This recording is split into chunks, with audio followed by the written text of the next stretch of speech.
Is win number station of Fox Sports. We are Blackmore. We are Southwest.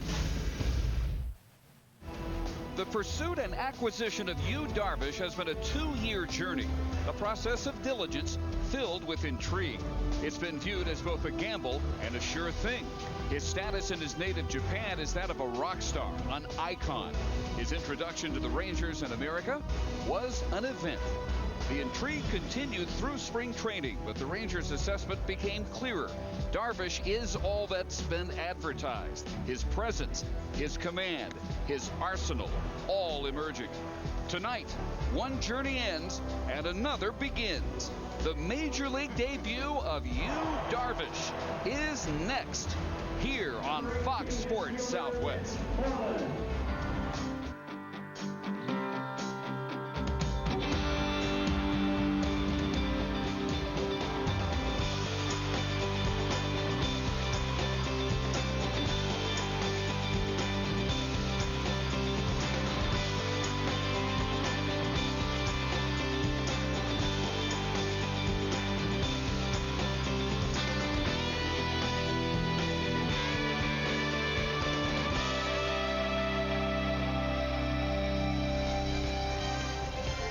Welcome to the opening week of baseball, presented by Burger King. And welcome tonight on a cool, somewhat humid, overcast night. The Rangers Ballpark in Arlington. First of a 4-game series, the Seattle Mariners are here to visit the Rangers. They're tormentors over the last several years. And welcome, Dave Barnett along with Tom Grieve. It is 9 a.m. tomorrow in Japan, and we can only assume that country is at a standstill based on the number of media who are here to document this event. The debut of Darvish, we saw him in the spring, and we saw how impossible to hit he can be when he has his best stuff out there. Well, the good thing about spring training, Dave, is each start got better, and the last couple of starts were terrific. He's ready to pitch today. I don't know that you can go back and remember more anticipation or excitement for a young pitcher's debut. Might have to go back 39 years to David Clyde's debut. But this kid can pitch. He's only 25 years old, but he's pitched professionally in the Japanese League already for 7 years. He's put up numbers there that very few pitchers have ever put up in Japan. He's a terrific pitcher. He's talented. He's got the right makeup. Who knows what will happen tonight, but he's ready for this, and he's excited about it himself. And the third batter he will face, Ichiro. 11 years ago, he had somewhat similar mania. But tonight here at the ballpark, it is all about mania. And we get underway. Lineups at first pitch in a moment.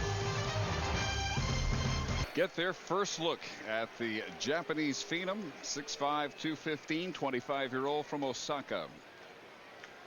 He has missed high and away. And again to Figgins.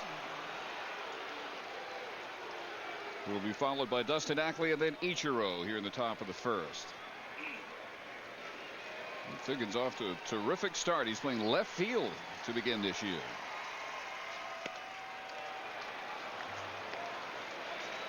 And Darvish's first 4 missing the zone. But that didn't happen very often last year. 36 walks in 232 innings. You could check out his numbers in Japan. Pretty spectacular numbers. An ERA career-wise under 2. 2-time Pacific League MVP. Opponents hit just a little bit over 200 against him. And early in spring training, Darvish was talking about trying to improve the command of his fastball. And as spring training went on, particularly in his last couple of starts, the command of his fastball was terrific. But today, opening day for him, a little bit amped up, probably a little bit overexcited. He's thrown 5 straight fastballs out of the strike zone. There you go.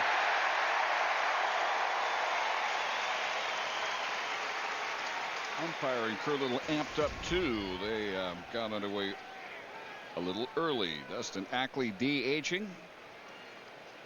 Off to a very nice start for the 3-1 Seattle Mariners, who are atop the American League West, and it's 1-2.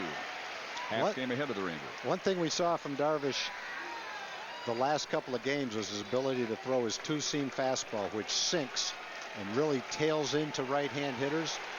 And he hit a lot of bats off the handle. And that looked like it could be one of his best pitches.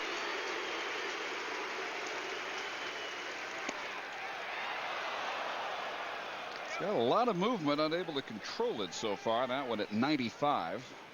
Now that's his two-seam fastball, and it does. It'll move away from a left-hand hitter. And when it's near the strike zone, left-hand hitters will hit a lot of balls right off the end of the bat on that pitch.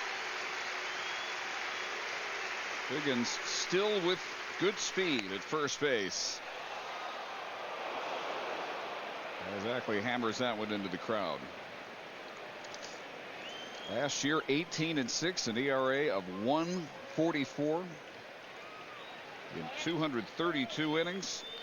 Japanese hitters hit only 190, hit only 5 home runs off Yu Darvish in his final year in Japan.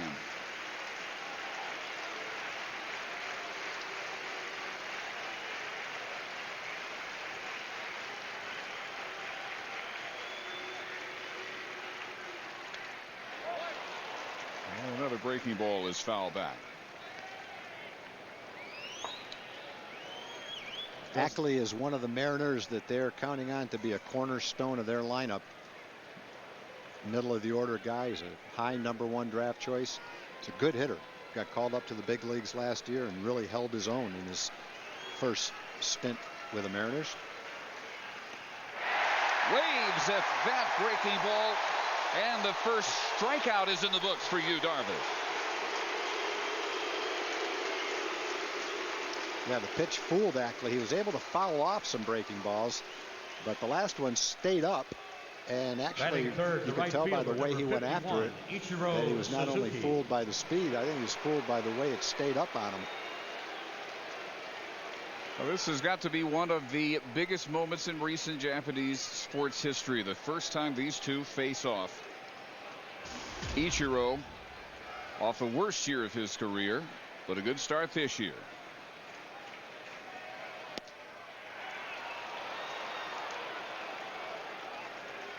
Ichiro last year had his worst batting average by some 31 points as a Mariner. He hit .272. He's been dropped from first to third in the order. See if that produces more home runs out of him this year. You probably won't see an outfield alignment, especially in left field by David Murphy, any more extreme with a left-hand hitter than the Rangers are employing right now. David is way over near the line. We play Ichiro 19 times a year, so they've got a pretty good idea where he hits the ball. And a lot of his balls go to left field. Murphy's barely in fair territory over there. Mike Napoli's behind the plate. And there is that alignment. Josh way over in left center field. Nelly Cruz over toward right center field. The only time you really get in trouble with this alignment is if he throws a slow pitch and Ichiro gets out in front of it and pulls it. Then you got a chance for a triple. A bluff by Figgins and a foul back by Ichiro.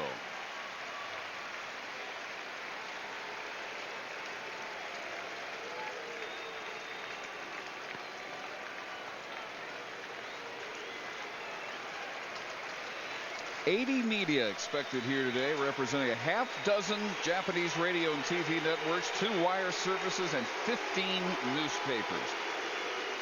This is the moment they have been waiting for.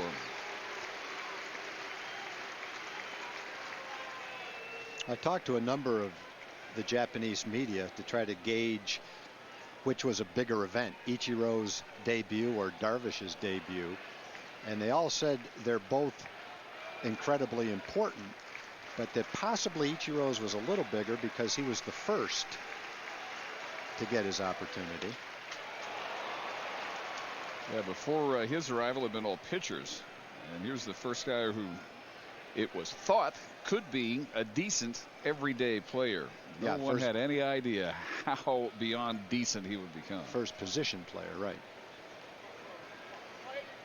The other thing they all said is, as far as respect goes and the way that they're revered, Hideki Matsui is right there with Ichiro in Japan.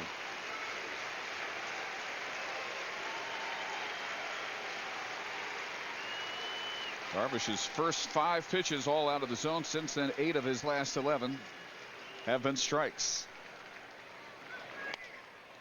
And this one is looped out to shallow left and over Beltre's head. It's a base hit. That's Ichiro right there. That guy gets more cheap hits than anyone in the history of baseball. But that's his game.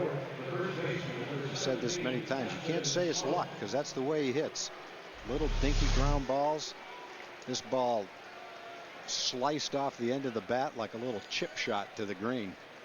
Doesn't hit the ball very hard, but he's effective. A step beyond Beltre, his former teammate. So 2 on with 1 out for the former Ranger Justin Smoke.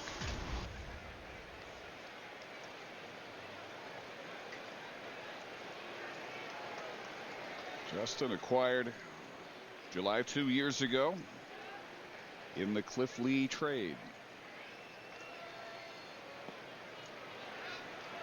And looks at the curve in the dirt. Doesn't throw a lot of those slow curveballs. The one you can remember if you watched the game against the Colorado Rockies was the one he struck Troy Tulowitzki out with after a number of hard pitches, hard breaking balls, sliders, and fastballs. Pulled the string on him and had Tulowitzki way out in front of it. Need a ground ball right here. Turn a double play. It is belted down the right field line and hooks foul. So here is Eric Wedge's lineup. We've seen the first 3 smoke up now, to be followed by Kyle Seager, Michael Saunders. Those 2 off to good starts. Miguel Olivo, the veteran catcher. Another new face from Japan, Munenori Kawasaki is at second, and Brendan Ryan batting 9th at short.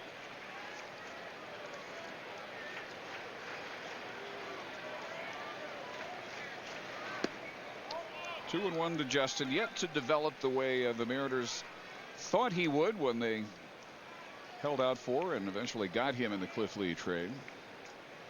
Ironically, now a teammate of the man the Yankees would not trade for Cliff Lee. Jesus Montero out tonight with a stomach virus. A little low, says Paul Noward, and it's 3 and 1. You can understand why Darvish might be a little bit over anxious to start this ball game. A lot of hype, a lot of anticipation for this first game. He knows how many people are watching in Japan. And his 22nd pitch is lined into right field, and Cruz takes it on a hop. Whoa, where's he throwing that ball? Way off the third is where it ends up, and the bases are loaded. A good aggressive try by Nelly. Nelly comes in on the ball very well, and he gave it a good shot. If he was going to be able to shoestring it, he was going to give it a try, and he was able to catch the ball on a short hop to keep it out in front of him. Runners all had to hold up a little bit because they weren't sure if Nelly was going to catch it. Nelly came up firing, but almost threw the ball away to left field, down the left field line. It's amazing he short hopped it, not looking at the ball, already looking at his target. So 1 out, bases loaded for Kyle Seager. Young third baseman, Mike Ackley out of the University of North Carolina. And he is off to a strong start. All that against Oakland A's pitching in Japan and Oakland, their first 4 games.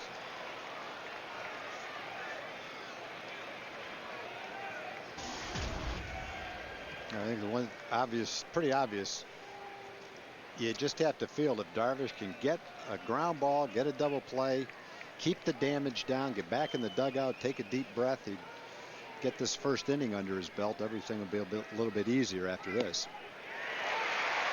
Pitch count is really mounting. That is his 24th evenly split now between balls and strikes.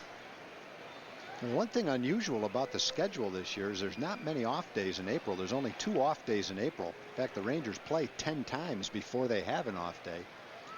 I really can't remember a time where the season started without an off day in the first 10 days of the season. Yeah, what happened to the off day after opening day? Usually you have that just as a formality in case of a rainout. And so the Rangers have used 3 relievers in all 3 games.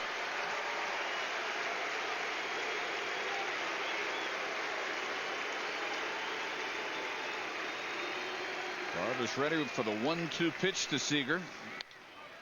And that is hammered into the gap, right center field.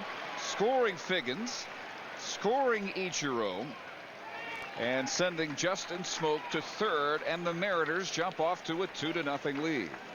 He's not quite getting the same movement on that sinker that he was getting at the end of spring training. You know, that can be because he's a little bit too strong, a little too much adrenaline flowing. He's trying to get this ball in, and he got some movement on it, but unfortunately the movement brought the ball right back to the center of the plate. He's trying to jam him with that pitch, but never got it in there.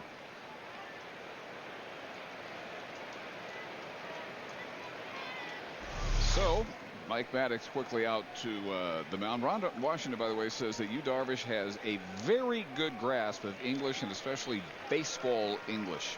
He gets the idioms, he gets the concepts in English. Whatever Mike Maddox needs to tell him, there will be no communication issues. He has an interpreter, as all Japanese players do, but using him really only for his dealings with the media and in more formal conversations with the Rangers staff, just to ensure to the staff that he understands what it is they're saying to him. But his clubhouse conversations, those are in English and Spanish. He's learning both languages. Good breaking ball to Michael Saunders for strike 1. The guy who had a miserable time last year, hitting 149. Starts this year at 308. That is Darvish's first pitch strike, by the way. And that one comes right back to Napoli. It does allow Seager second base, but Smoke has to stay put at third. It's very dangerous for a runner at third base on a wild pitch in this ballpark. Sometimes they hit back there, and if they hit the cement, they bounce back just like that. And if you go, you won't get halfway home. Sometimes they hit the soft part, the padding back there, and they just kind of stay right there, in which case you can score. So you have to be alert on anything that gets by the catcher. Napoli had to be so alert as to keep it from bouncing past him coming back. When have you ever seen that? And right off the bricks.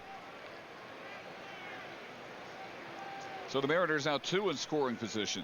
Still only 1 out. The Ackley strikeout.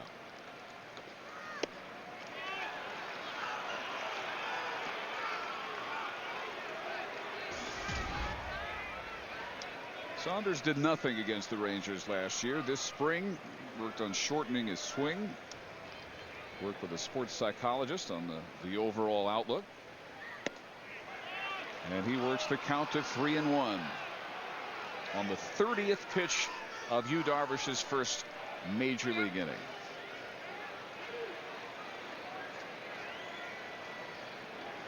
Rangers would have hoped he'd be through 2 by this pitch count. There's what he's trying to do to the left-hand hitters when he throws that sinker, is get it to tail away. That was a good pitch right there. You see the movement on this pitch, how it brings it from left to right.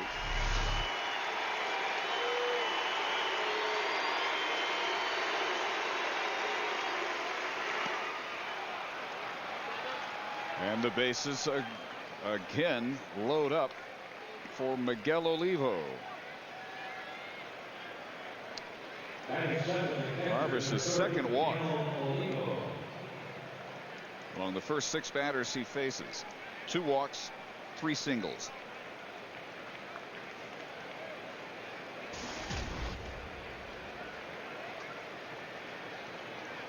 Well, Olivo's not easy to walk. Last year in almost 500 at bats, he only walked 20 times. Good slider for a strike. Struck out 140 times and walked 20 times. But he's got some power. You don't want to make a mistake to him. Hit 19 home runs. A little looper. And over Kinsler's head for a base hit. Scoring Smoke. Seager stops at third. Olivo drives in the Mariners' third run. Well, they've hit a couple of balls hard. Smoke hit his line drive hard. Seager hit his ball pretty good. And then there's been a couple of chinkers. Ichiro's little blooper. And this slider, Olivo, just hits right off the end of the bat and just dumps it over Kinsler's head. So a couple of bloopers and a couple of line drives and also a couple of walks, making this a long inning. 34 pitches right now for Yu Darvish. Wait and see how long Ron Washington can go before he gets Scott Feldman up in the bullpen. Not much longer. Here's another countryman, Munenori Kawasaki from Kagoshima, Japan.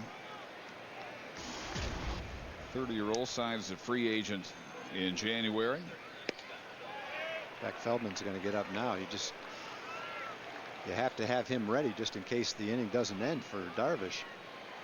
If you're wondering what might have been the most pitches anyone can remember in the first inning of a game, the most I remember was Todd Stottlemyre had a game where he threw 50 pitches in the first inning of a ball game. And was there a second inning for Todd Stottlemyre? I can't remember. I think he got out of the first inning and ended up pitching farther than that. I mean, he wants them all. Now Elvis Andrus in, a word of encouragement.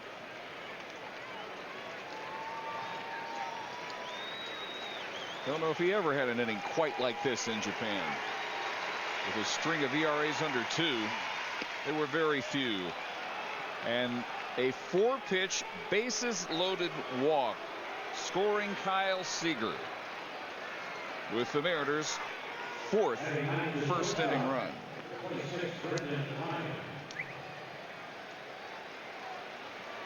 So his 3rd walk of the inning.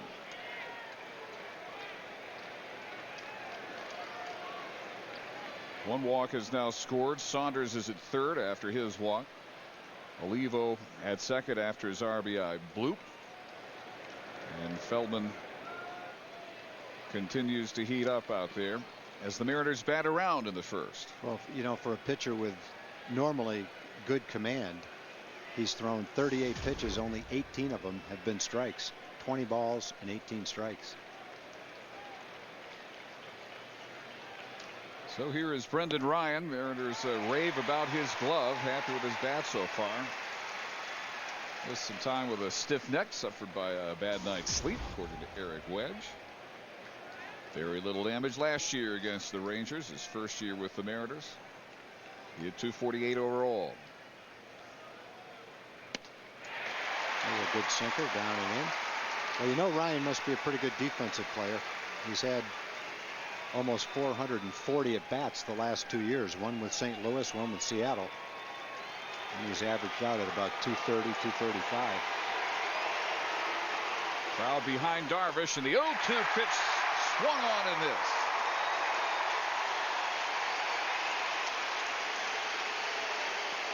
I just love to see him get out of the first inning, not have to bring in a relief pitcher, regroup and come back and, you know, put 5 innings up and make the first inning the only inning that Seattle scores, and put some pressure on the Ranger offense, which perfectly capable of coming back and scoring a bunch of runs early themselves.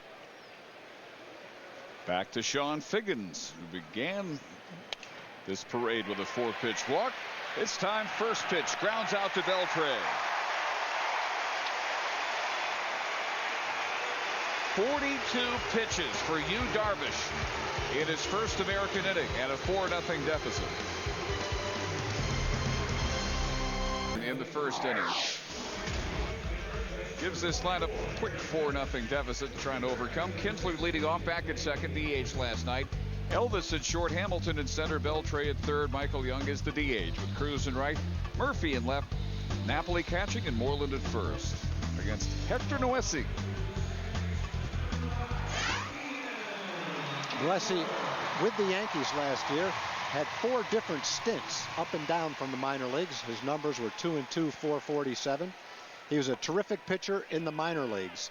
30-18 with a 2.98 ERA. Came over from the Yankees in the Michael Pineda trade. He was a pitcher that the Yankees wanted to upgrade to Pineda, and the Mariners wanted to put Noesi in their rotation to take the place of Pineda. They feel like Pineda can be a successful major league pitcher based on his minor league credentials. You'd have to think he could. First two pitches missed to Kinsler. Big person in that trade coming from the Yankees was Montero. Montero's not in the lineup tonight, but he'll be in the lineup almost every day for the Mariners this year. And a strike to Ian, who got himself that quick 2-game cycle by a second at bat of his second game Saturday. Friday, hit his third career opening day home run.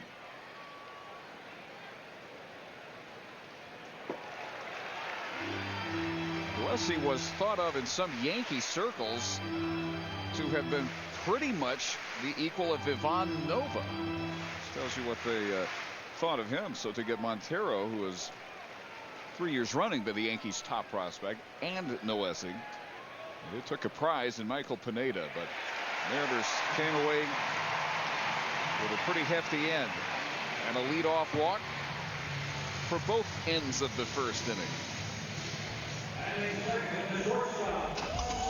As we check the Mariners defense, brought to you by the Three Stooges, the movie. Figgett, Saunders, Ichiro, the outfield. Seager, Ryan, Kawasaki, and Spoke are the infield, with the veteran Olivo doing the catching.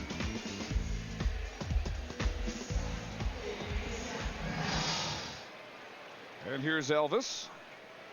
One for his first 12. That hit, though, very useful. An RBI single on Saturday, then scored on the sacrifice fly.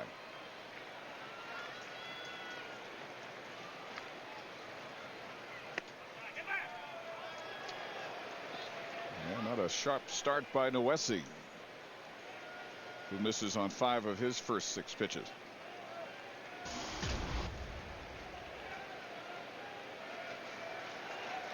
Elvis, the only Ranger with a hit against Noesi. It was a double last June 16th at Yankee Stadium. Just on the outside edge.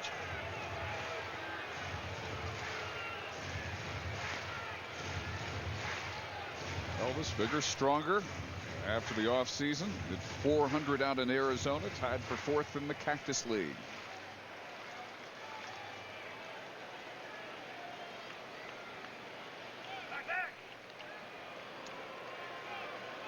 Noesi made 30 appearances with the Yankees last year, only 2 of which were starts. But he says, all my career I've been a starting pitcher. I have prepared to be a starting pitcher in the big leagues. And in Seattle, that is exactly what he is. Falling behind Andrews. That appearance last June 16th against the Rangers went an inning and 2/3 in the 7th inning of a game he held. And the Yankees went on to win it 3-2 in 12 innings. They originally signed him in December of 04 as a 17-year-old. He has spent 7 years in their organization. In the minor leagues, Noesi averaged over 8 strikeouts per 9 innings and under 2 walks per 9 innings. So he's a strikeout pitcher and a control pitcher. And I'm sure he's a little bit amped up for his start in a Mariners uniform, coming over from the Yankees, wanting to prove that he can be a big part of that trade. Well, he's struggling himself in the first inning with his command. Like Darvish, he is just 25, out of Esperanza, Dominican Republic. Love to see him take that pitch right there. That's a good second place hitter. Young pitcher on the mound, struggling with his control. You don't want to help him out by swinging at a borderline pitch and making it out. Instead, make him throw 2 strikes. 2 straight strikes. Hadn't been able to do it yet. Maybe you can work a walk. You can see the same pitch 3-2 anyway. If it's a strike, hit it. Kinsler running on ball 4. And that's exactly what can happen. So many times you see a big league hitter say, okay, 3-1. This is my count. I got a great chance to get a fastball. I'm ripping. Then you make it out. You hit into a double play and the inning's over. Instead, if you're a good second place hitter, you know you can make contact. You know you're going to see a fastball 3-1. You're going to see another one 3-2. Take the one. For the strike, good. He's got to do it again. That time he couldn't. Now you've got 2 men on and nobody out, and the big guy's coming up. Beginning with Josh Hamilton. And the White Sox I'm not sorry to have a respite from pitching to Josh. It won 441 feet last night into the bottom left corner of the upper porch. He just missed hitting a couple other ones that far the game before it that the Rangers lost by 1 run. Just got underneath a couple. Had great swings at him. Just missed him.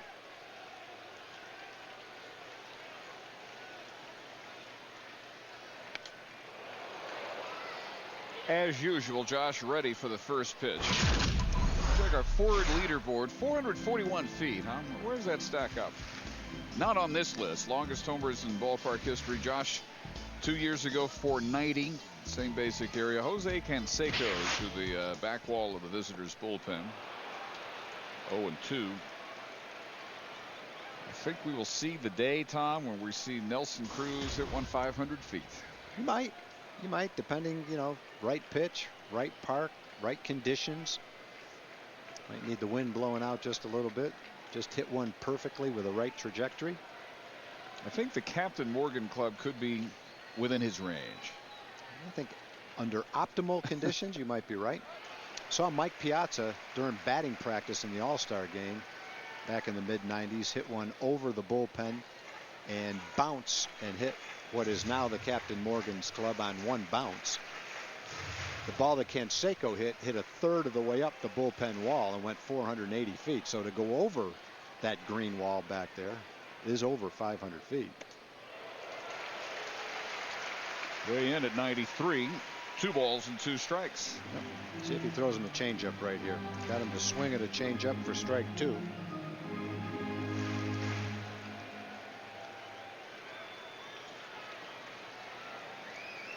Two on, nobody out. He did. Josh hung in there and fouled it off.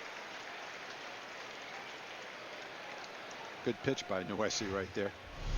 That's the pitch Josh missed for strike 2. But after seeing it and having a little bit more of a 2-strike approach, he was able to hang in there and foul it off. Here's Paul Nauert with Dana DeMuth at first. Kerwin Danley at second. Doug Eggings at third. And the 2-2 pitch. Breaking ball hammered down the right field line, but foul. Well, there's been 3 or 4 balls the first week of the season that the Rangers have just missed. David Murphy hit one down the right field line that he just missed. Beltre hit one the other day down the left field line that just missed being fair. This one that Josh hits is, it's fouled by a couple feet, but not by much. That was an off-speed pitch. 3rd off-speed pitch, and Josh is coming a lot closer to centering one of those. And it's definitely foul, but it was close. Well, the wedge has been in play this opening homestand of the year. That's the 2nd time it's had an assault.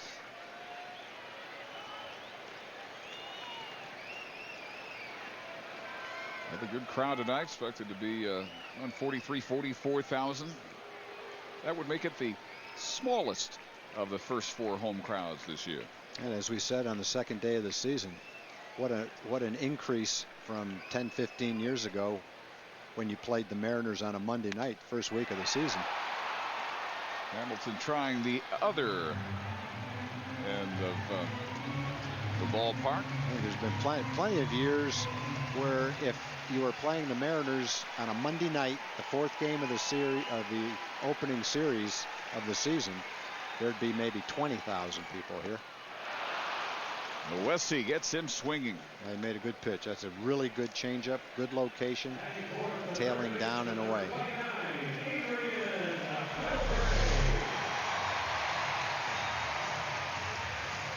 Good pitch.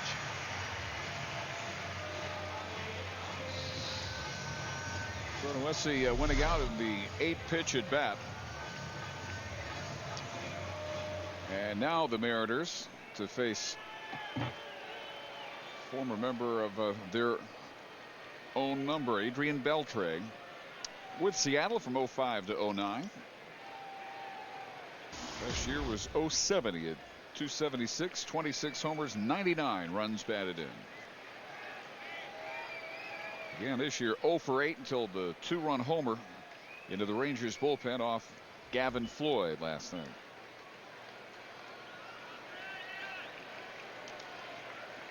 That is the first multi-RBI game this year by a Ranger.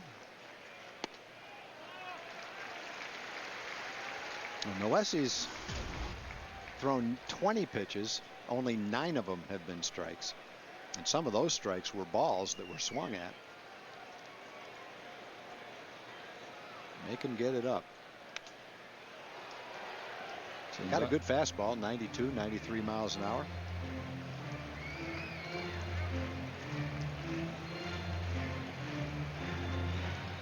Kinsler led with a walk. Andrews followed with a walk. Nothing put in play yet. Mariners hoping for 2 here. And that will be exactly what they should have gotten, but the throw by Ryan pulls smoke off the bag and allows Kinsler to reach third base.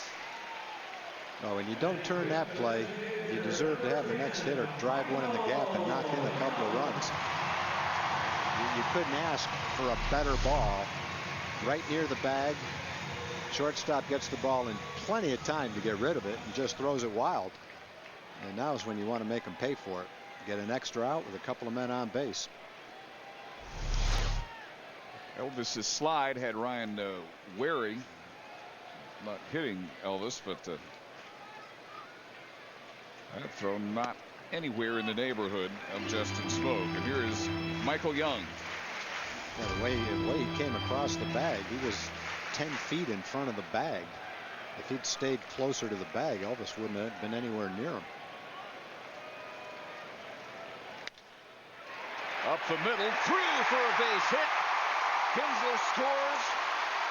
Headed to third. Beltre is safe, and the Rangers are on the board. Exactly what you want to see. You get a chance to turn a routine double play, you mess it up, and the other team comes back and makes you pay for it.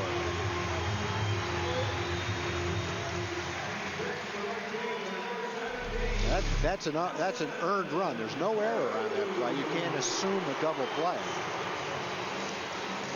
In reality, it was an error by the shortstop who had a routine throw and didn't make it. And the Rangers have one in. Big hitters coming up and a chance to get some more. So for Michael Young, his second run batted in of the season. And for the Mariners, pitching coach Carl Willis out for an all-infield chat. And Nelson Cruz will try to extend this first inning. This MLB on Fox season. Fox Sports proud to support Boys and Girls Clubs of America, a place where youth can reach their full potential as productive, caring, responsible citizens. To learn more, visit greatfutures.org/Fox Sports. Nelly 1 for 10 in the opening series against the White Sox. Had an 8th inning single on Saturday.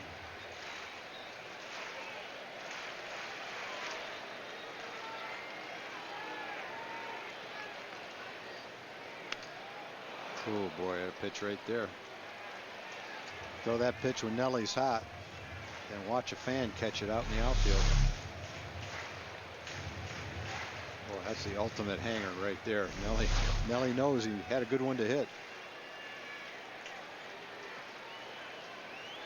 Down 0-2, and a notion on that one.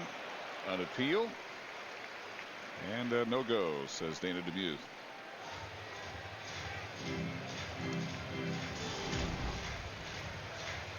There's another Ranger who has done more damage against Seattle than anyone. 28th pitch of the inning coming from Noesi after 42 from Darvish. And the inning continues. An RBI single scores Beltre 4-2. Well, he missed a hanger and then he got another one. And he didn't miss this one. He drilled this one to center field.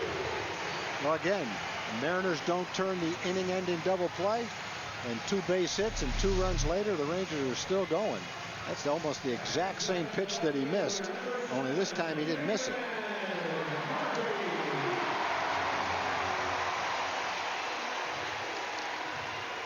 Right out to Saunders for Nelson Cruz's first RBI of the year. I would be willing to bet, Dave, that in the Mariners TV booth and the Mariners radio booth, they've each said at least once, you can't give extra runs to a team like the Rangers. At least. And we would agree with them. It is guaranteed trouble. And here is David Murphy, a hot first series. He and Josh Hamilton, the only Rangers with a hit in each of the first 3 games. I said extra runs. I meant extra outs to get extra runs. So Yu Darvish happy to have a long bottom of the first.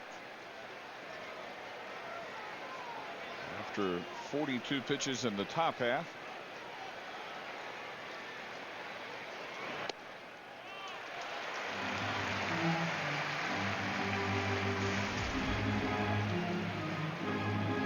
Murphy has doubled down both lines and homered into the upper porch against Chicago pitching. He's tied with Kinsler, 3 extra base hits, and in total bases this early juncture. That one is bounced out to Ryan, and he'll get the out at second base. But the Rangers take advantage of the opening, the extra outs, and they get 2 runs on a couple of 2-out base hits. And Dustin Ackley with a 1-pitch grounder to Kinsler.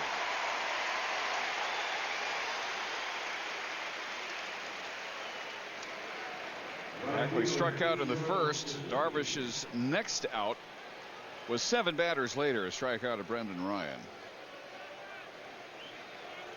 At that point, the Mariners had 4 runs in on 4 base hits and 3 walks, including 1 with the bases loaded.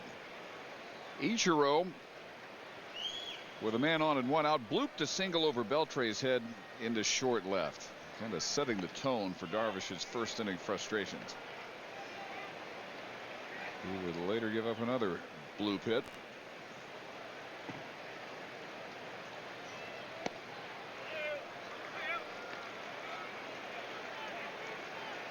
But Tom, you would think the butterflies would be gone by now at the very least. Well, I'm just glad that he was able to get out of the first inning. This one is ripped, and it's over the head of Cruz and off the wall. And give himself a chance to pitch deeper into the ball game. Well hit ball by Ichiro right there. So the first 2 head-to-head meetings go to the veteran. A fastball inside half of the plate. And fortunately, Ichiro didn't get that ball up in the air. Well, he almost stuck his glove up and made a great catch.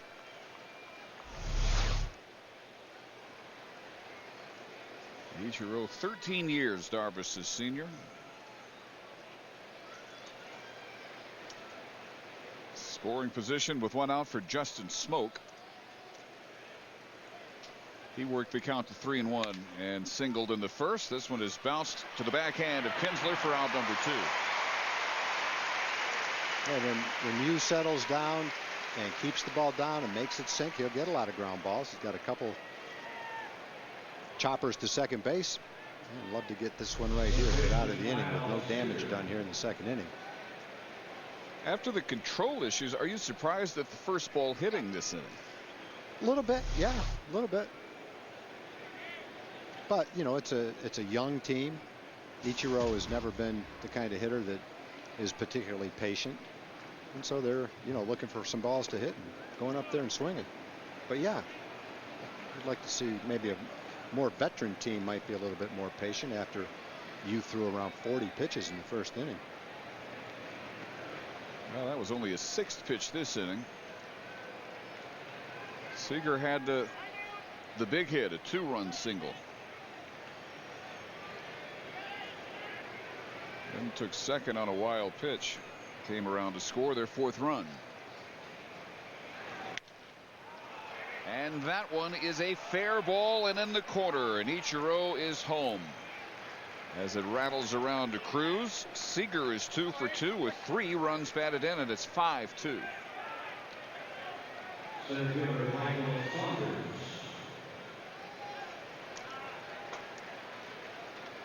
2 doubles in the 2nd inning.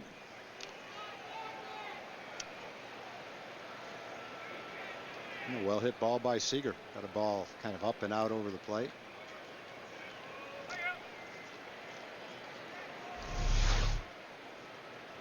And that brings up Michael Saunders, who worked a walk. Couldn't hold up on that one.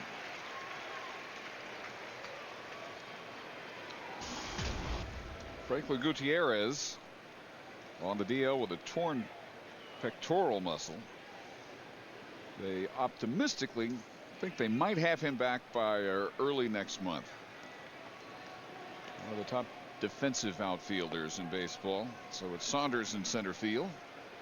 In the meantime, off to a very strong start.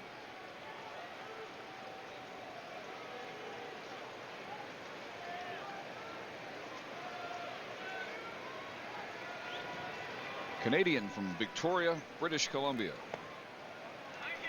Rich Harden's hometown. That one getting through the legs of Napoli, and Seager will take third base.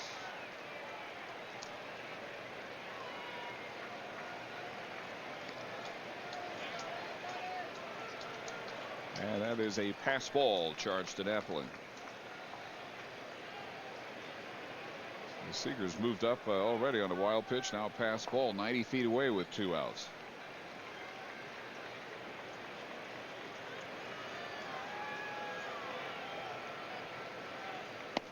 Two and two.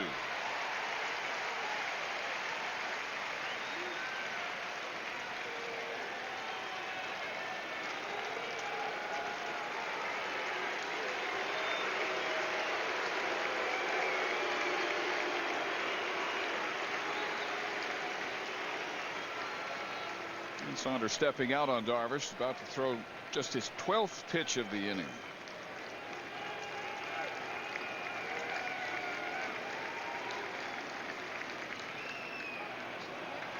He lays off the breaking ball in the dirt this time.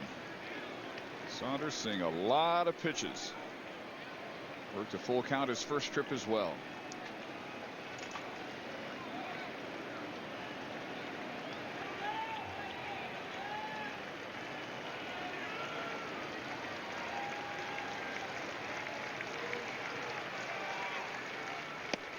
And gets him looking at 93.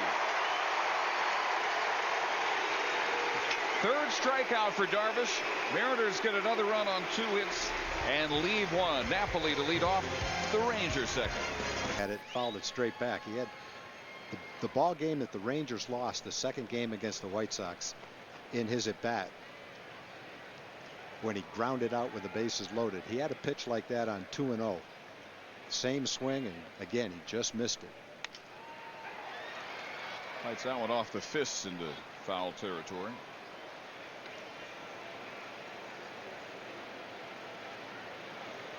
That was against Matt Thornton, who came back bases loaded from a 3-0 count to work his way out of that jam. And that may not happen again for a couple of years to Mike Napoli. That situation not to come through. Oh, we got accustomed to seeing him doing almost every time the last half of the season last year. Spoiled us quickly of his .320 season. Taking over entire games. Took over the World Series. Would have been the MVP.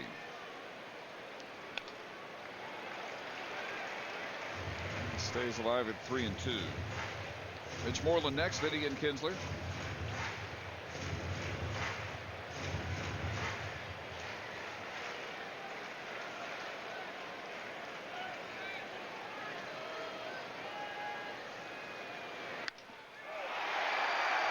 Well hit to right, but Ichiro at the edge of the warning track has room for the out. And let's welcome Jim Knox. All right, thanks, Dave. You Darvish fans out in full force tonight, looking to see you bounce back, and we'll see if he can do just that. Community Corner tonight, talking about Matthew McConaughey, the actor, and is Just Keep Living Foundation teamed up with the Texas Rangers Baseball Foundation last month. They ran a half marathon, rock and roll marathon. The proceeds went to Just Keep Living Foundation, which is an after-school wellness program. To find out more, log on to texasrangers.com/foundation. Rangers can get back in this, can't they, huh? Yes, they can. Yes, let's go, Rangers! There we go. There we go.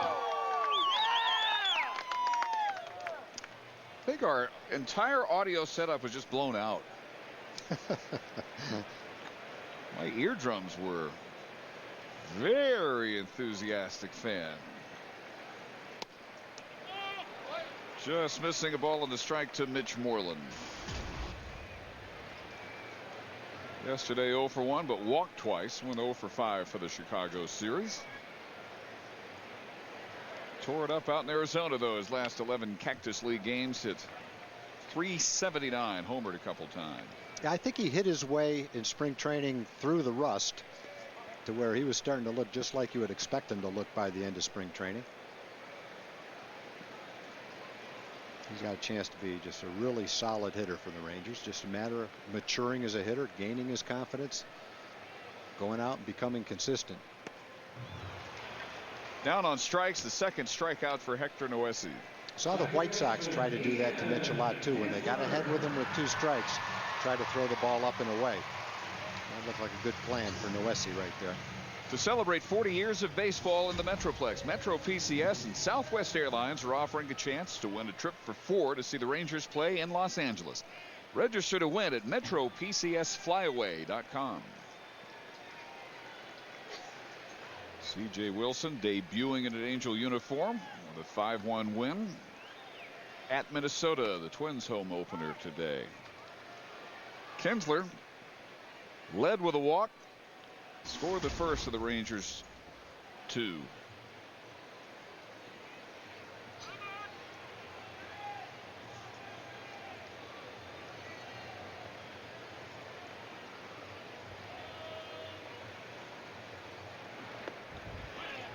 CJ giving up only a Josh Willingham home run in a 5-1 Angel win. And they're 2-2 on the year. And that one is low to Kinsler. 2-1.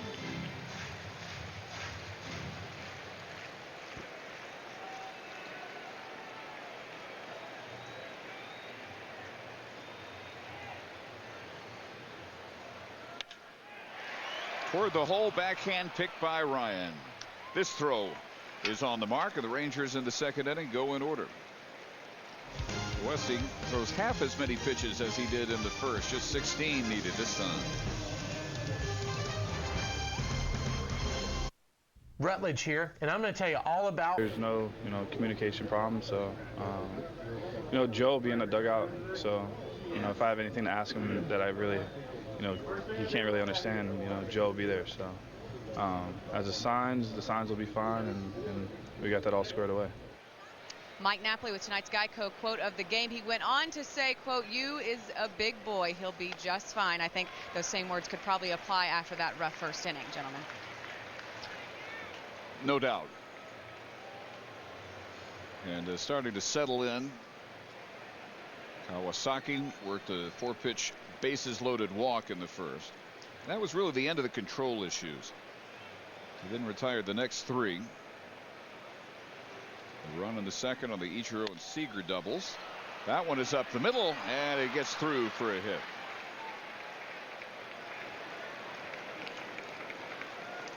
Mike Napoli talking about the communication issues again. Ron Washington before the game saying that you understands English, and in particular baseball English, the idioms, the situations. He has no worries about any communication issues, and he also understands the locker room dynamics. Early on, guys were playing spring training practical jokes on him. He understood it was on him to come right back at them the next day, which he did with relish. Didn't take him more than a minute to become accepted in that locker room. Well, there's kind of a universal language in baseball, and I'd have to think, regardless of the country you're in, there's probably similar type pranks being pulled in clubhouses and dugouts. similar type give and take between players. So I don't think that's all that new to him. I'm sure he had many of the same kind of conversations and give or take opportunities with teammates in Japan, just as he will here.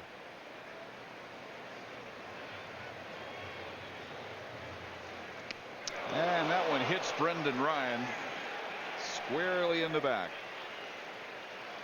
Darvish had struck him out on 3 pitches in the first. That's just one that got away from him there. Certainly not going to try to hit him.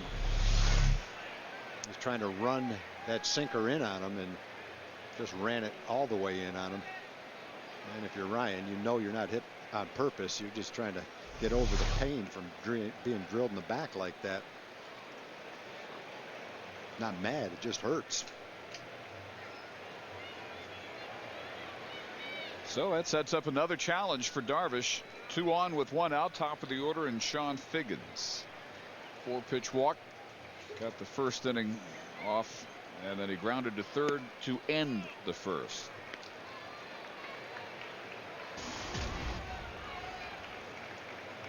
Figgins showing the Mariner fans in the last 2 Cactus League games that he's healthy, looks like himself again. Against Colorado last Wednesday of their spring training, he tripled twice over the head of the center fielder, showing he has still got the wheels. It was kind of painful, really, watching Figgins the last couple of years after seeing him so long with the Angels and what a terrific player he was. It just didn't work out for him the first 2 years, but I wouldn't bet against him. He's too good a player.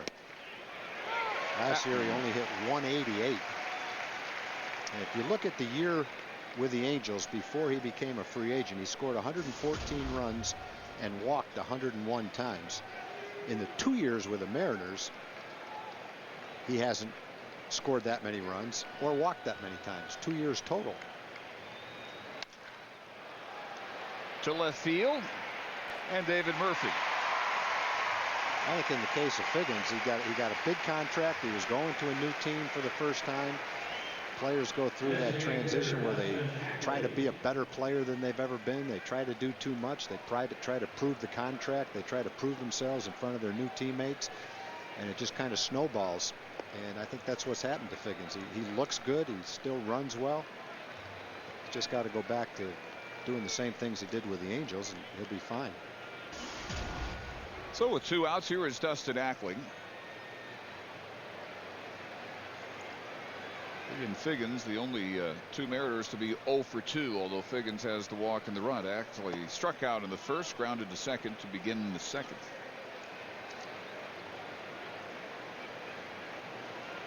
And strike 1 continues to be elusive for Darvish. First 20 batters, 12 first pitch balls.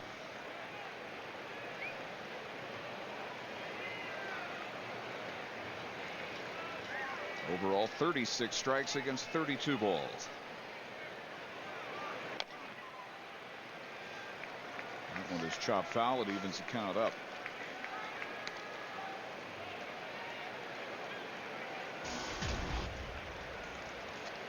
Ackley yet to hit very well.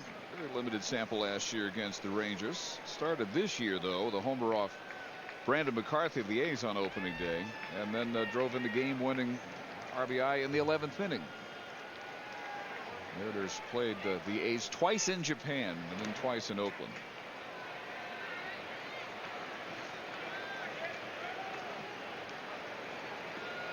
And Justin Smoke was saying before the game that he's not sure he is yet recovered from the travel back. So going out there, not that difficult. Everyone enjoyed the stay in Japan, but there was time built in for the body clocks to reacclimate. They were off yesterday. No one gets a Sunday off, but those 2 teams did. But still some adjusting. Yeah, I understand playing over there in Japan as far as promoting international goodwill, but it is tough on the players. That's why they did it so early in spring training, where they came back and still played some more exhibition games. But it's still, that's a tough trip. Full count to Ackley. When they arrived back, they went back to Phoenix, to Peoria, to their training camp, and they took the players back to the ballpark, not to work out or do anything, but just to get there, spend some time, try to keep them up, and get them immediately back on American time. A pretty good job by Ackley right there to spoil that pitch. A hard 3-2 slider down and in. That's a strikeout pitch, and obviously didn't hit it hard, didn't get a base hit, but just hanging in the count by fouling that pitch off is a pretty good swing.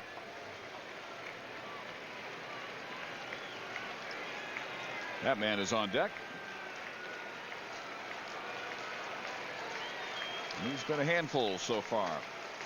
The 3-2 pitch, line to Elvis. And Darvish gets a break with an atom ball. And his first scoreless inning.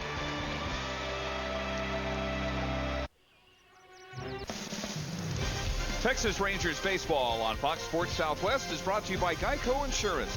15 minutes could save you 15% on car insurance. Visit us at geico.com or call 1-800-947-AUTO.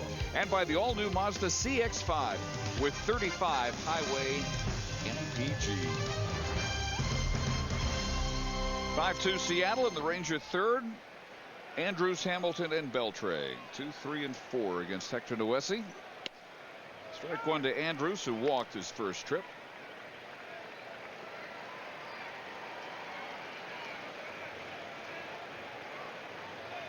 Noesi's 50th pitch of the night is low and away.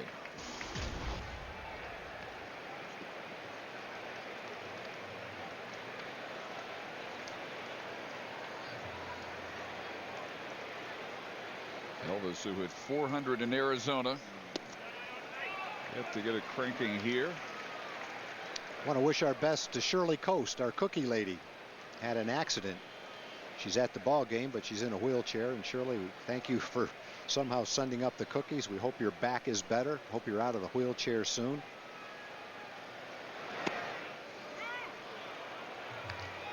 And also nothing stops her from cooking. Nothing does. Thank Becky Farrell, too, from Bedford, for the chocolate brownie cake balls. Becky says her first job was in the concession stands at Old Arlington Stadium. A lot of memories from Old Arlington Stadium. Lifted to center field, and in his tracks just about, Michael Saunders handles the out. Let's check in with Jim Knox. All right, thanks, Dave. Have Ken here. He is the president of the Dallas Japanese Association. You, Darvish, and the Rangers, you came out in full force tonight. How many from the Dallas Japanese Association out to come watch you and the Rangers? There are about 300 Japanese people here in the ballpark. 300. And how big is he back in Japan? Right now about 10 a.m., so a lot of people, I'm sure, tuned in, right? At least he's as big as Ichiro, and I know the millions of people in Japan are watching Darvish today. There we go. Good to have you out here. Appreciate it as we root the Rangers for a comeback win here. Thank you, Ken. Dave. All right, Jim, and Josh Hamilton jumps on the first pitch of his second at bat for a base hit. Last time up, Noesi got Josh to miss a changeup down and away. Tries a first pitch curveball, but got it up just enough to Josh's liking. He drills that into right field. Josh really has been swinging the bat well early in the season. His batting practices look better. I think he's got his swing down and feeling good about it right now. Strike one to Beltre. He reached on a fielder's choice, the grounder to second, which should have been the inning-ending double play. Ryan's relay from second base way wide of first, and Adrian ended up scoring as Young and Cruz followed with RBI singles.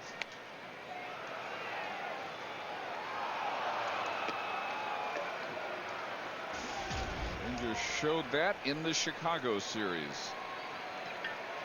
They had a ground ball that did not turn into a double play. Instead, it turned into the game-winning run opening day. That's a sign of a good team to take advantage of those opportunities, not let them slip away.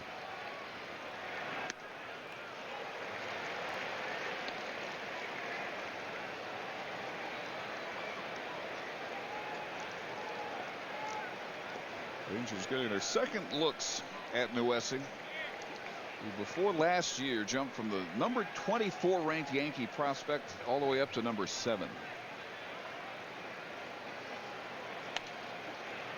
And that had some people in their organization thinking he was maybe even the equal of Ivan Nova.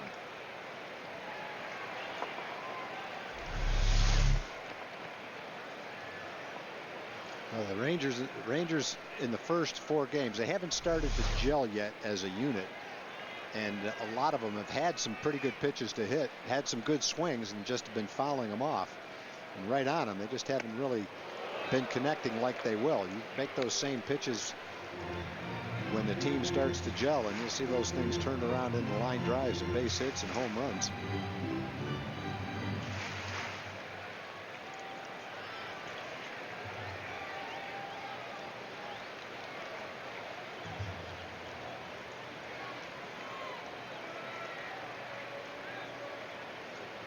Here comes pitch number 60, and it runs the count full.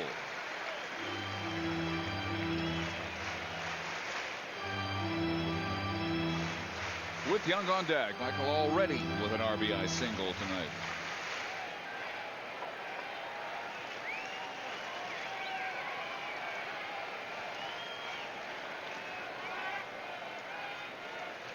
This is a series the Rangers owned last year like they have never owned a single season series. 15 out of 19 they beat the Mariners.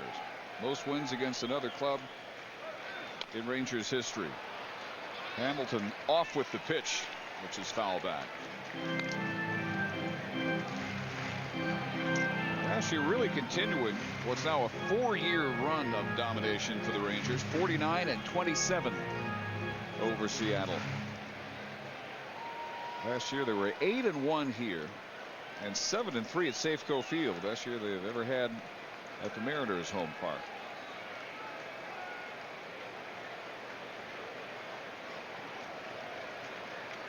Hamilton again going, and a line drive will fall for a base hit and get Hamilton to third. Beltre is such a good hitter. And he's a good 2-strike hitter. I don't have the slightest idea what his batting average is coming back from an 0-2 count. But it was 0-2 in this at bat. He hung in there. He gets a good pitch to hit, and he rips it back through the middle. Last year with the Rangers, he only struck out 53 times. In the last couple of years, in over 1,000 at bats, he's only struck out 130 times. And he doesn't get cheated. He's not up there trying to line a base hit to right field. He's up there trying to hit the ball in the gap with all his strength. And to have a swing like that, he's kind of like Vladimir Guerrero in that respect. An all-out swing, but with great hand-eye coordination and excellent contact. So here is a rather big at bat for just the 3rd inning. Michael Young. 2 on and 1 out in a 3-run game. You see Michael get a chance at that same pitch again. Fastball up. Not many hitters in the league hit a high fastball better than Michael.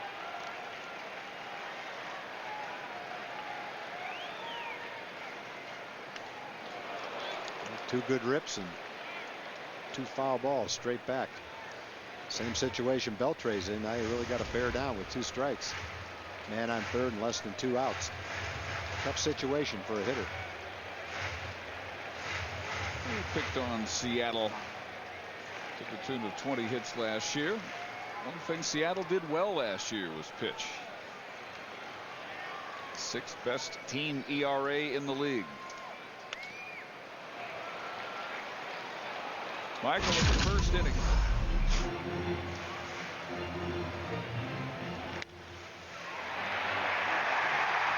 The middle pass to diving Kawasaki to score the Rangers' 1st run. Kinsler, who had led with a walk.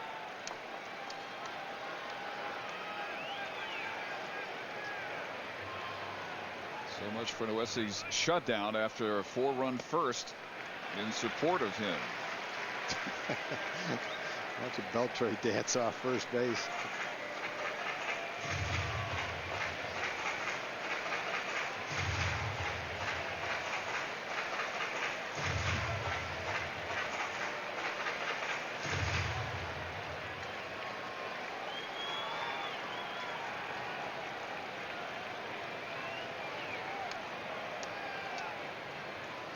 Michael, a career .303 hitter against Seattle.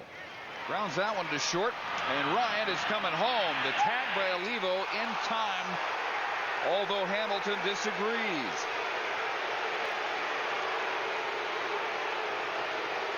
And Ron Washington's about to. Well, the Mariners were in double play depth, but I think what Ryan said on that play to himself was, it's a slowly hit ball. I don't think I can turn two, so I'm going to try to get the lead runner, and he did. Josh thought he slid underneath the tag, but Paul Nart made the call and ruled in favor of the throw. Let's take a look. Well, Josh might have had an argument there. Looked like he might have slid right underneath the tag. Just slide right into the bat. Let's see it from this angle. Never tagged him. He missed him. Josh was absolutely right. Yep. Great slide. Thank goodness he didn't hurt himself sliding right on top of the bat. So the Mariners get a big break, and here is Cruz, who singled in a run in the first. One more look. Never tagged him. Tough call for the umpire. We get it in slow motion from different angles, so it's tough to second guess the umpire. Has got to make it with the dust flying spur of the moment. But that replay appeared to support Josh. Well hit down the left field line and gone. That one didn't hook foul.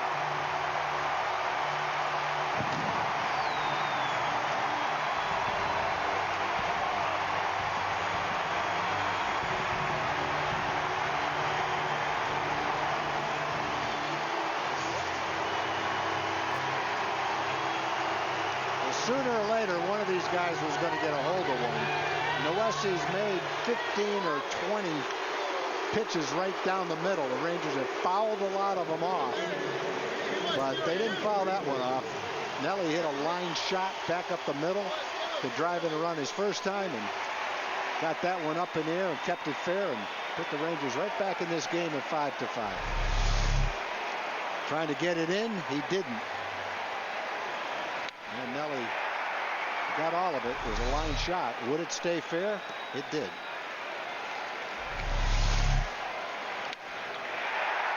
First home run of the season. 4 RBIs all tonight. In his first 2 at-bats. The big rip by Murphy.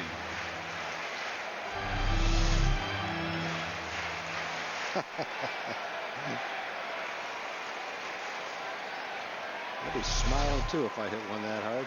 Happy arrival. So Hector Noesi took the mound leading 4-0. And he's now got a 5-5 game. Murphy just out in front. The second 2-out hit that Nelly has had in this ball game. And Nelly's been doing some damage to the Mariners. It is his 17th career homer against Seattle. That's the most against any opponent for Nelson Cruz. Well, you figure it'd be someone in the West since we play them so many times. So we start over at 5-5 thanks to the boomstick.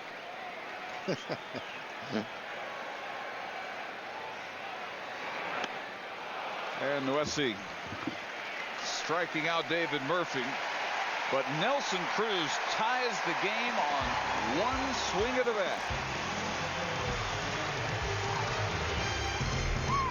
bat. On summary for a game in which all the pregame focus was on pitching, and the pitchers have both had their issues. Yu Darvish allowing Ichiro to go 2 for 2, single double. Seager a couple of doubles. 3 innings for Yu, 7 hits and 5 runs, a 42 pitch first inning, but he starts over after Nelly Cruz's 3-run blast with Ichiro, then Smoke and Seager.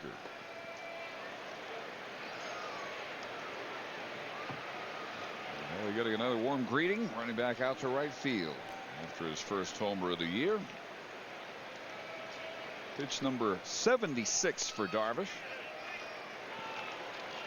And he's had a lot of run, maybe too much run on that two-seam fastball. 40 strikes against 36 balls.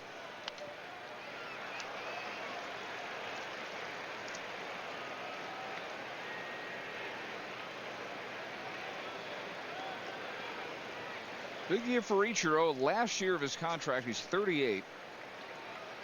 Last year, the string of 10 straight 200 hit seasons ended.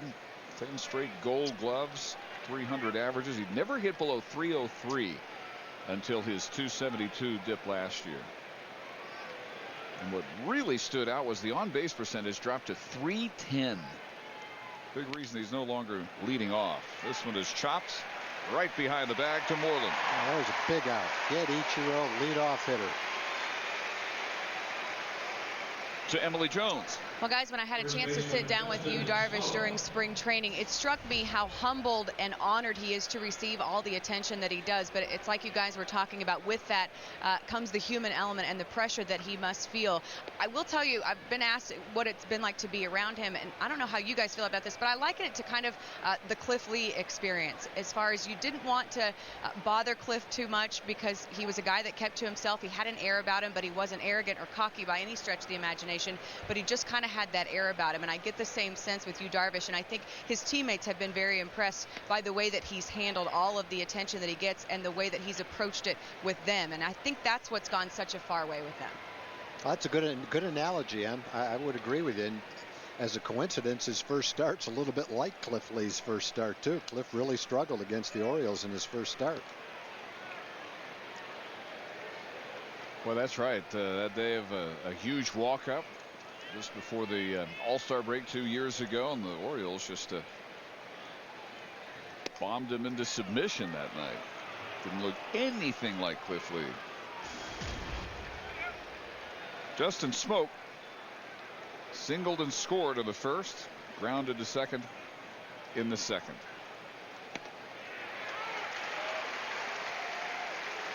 Smoke, of course, main piece of the Cliff Lee trade. Seattle's standpoint, they had him ranked as the top prospect, not just for the Rangers, but in all of baseball. Sends this one to deep left center field. Hamilton is there, out number 2. Fans 13 and under can join the official kids fan club of the Texas Rangers. Membership in the Junior Rangers Club, presented by Dr. Pepper, is only $15 and provides your Junior Ranger with a sports duffel bag, rope necklace, ticket vouchers, and coupons, and front-of-the-line access to run the bases after Sunday afternoon games. Sign up at TexasRangers.com.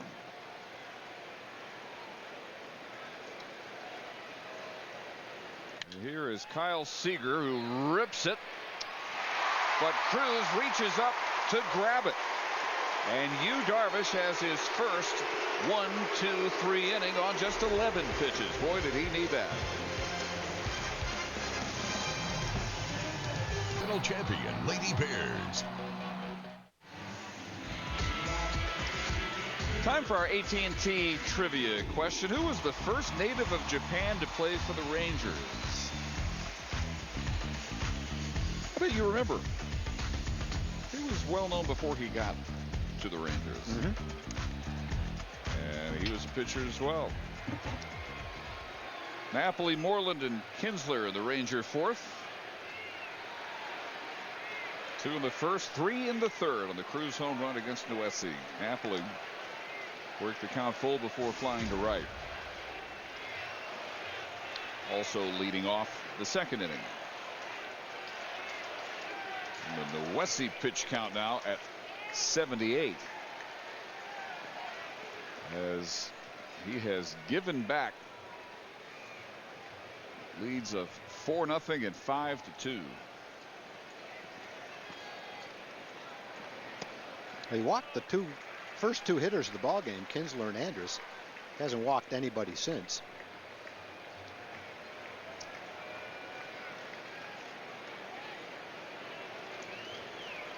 Second time through the lineup, though, the Rangers are getting some very powerful swings against him. That one drops just in. 2 balls and 2 strikes. You can see how Nwesi can be successful. He's got a good fastball, 92, 93. He's got a pretty good changeup, pretty good breaking ball. You just got to settle down and become consistent. But the stuff is there to be a successful starting pitcher. Good slider right there. Didn't quite get the call, just missed the corner.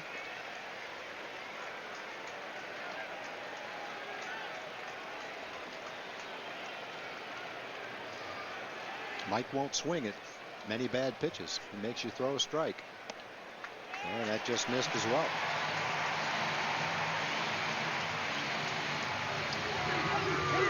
Let's check it again with Jim Knox. All right, thank you, Dave. You know, in honor of you, Darvish, they came up with the U-Dog here at the Captain Morgan field in center field. Also a fortune cookie. It's wrapped in wonton, crispy, fried to perfection. Also little seaweed seeds on there. This is Tomas, says he can polish it off, no problem. I'm going to kill you. The sesame seeds going down. Nice, Tomas. Way to go. On south the Captain Morgan Club. Keep it going, Tomas. Come on, here's the fortune cookie, too. That dog doesn't have a chance. Oh, man. Jim just brings out the best in people, I'll tell you. That guy, he's killing that. Definitely brings out the ham in people. Oh, he needs a timeout. There's no time limit. Take your time, man. Enjoy it. The only pressure he feels is Jim Knox imposed. Moreland pops this one up. It will find the seats. It struck out his first trip. Wessy got these three hitters in order in the second. Kinsler will be next. But as he reaches 84 pitches, now activity with Erasmo Ramirez up in their bullpen.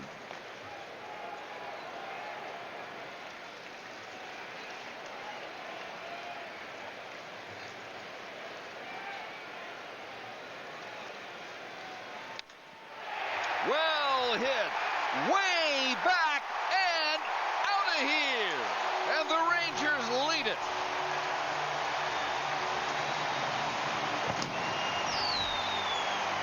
He's throwing everything he's got, all his pitches, and he just can't get through the lineup without getting one up that a hitter jumps on. And Mitch waited on that off-speed pitch, a little bit down, a little bit in, actually right in his wheelhouse, and he got it up in the air and launched it. The Rangers have turned a 4-run deficit into a 2-run lead now.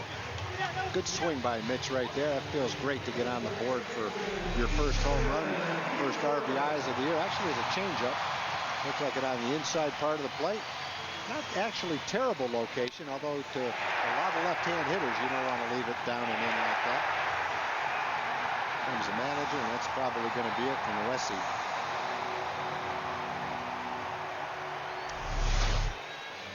Eric Wedge is out. Erasmo Ramirez close to, if not completely ready. He better be, because he's getting the ball.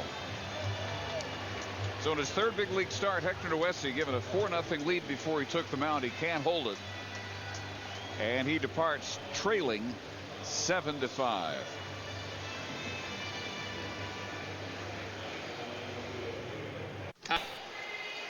Saturday, it's UFC Fight Night on Fuel TV Live. Catch 5 hours of coverage featuring our main event, Gustafsson versus Silva. That's Saturday, beginning at 2 p.m. Eastern. Well, the third big league start did not go well for Hector Nwesi. We got that covered in both languages, it would appear. And now the major league debut of Erasmo Ramirez. Well, Erasmo Ramirez is a 21-year-old from Nicaragua. He's been a very good starting pitcher in his brief minor league career, getting a chance to pitch in the big leagues as a reliever. And you might recognize the name Erasmo Ramirez. The Rangers had a left-handed reliever back in 2003, 4, and 5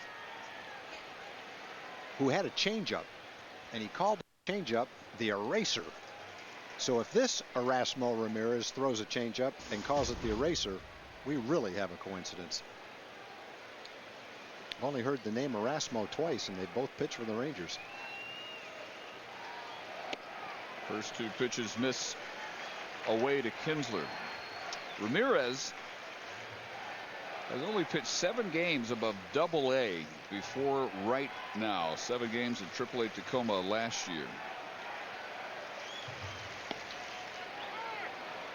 Start of the year, Double-A Jackson. Combined, he went 10-8 with a .483 earned run average.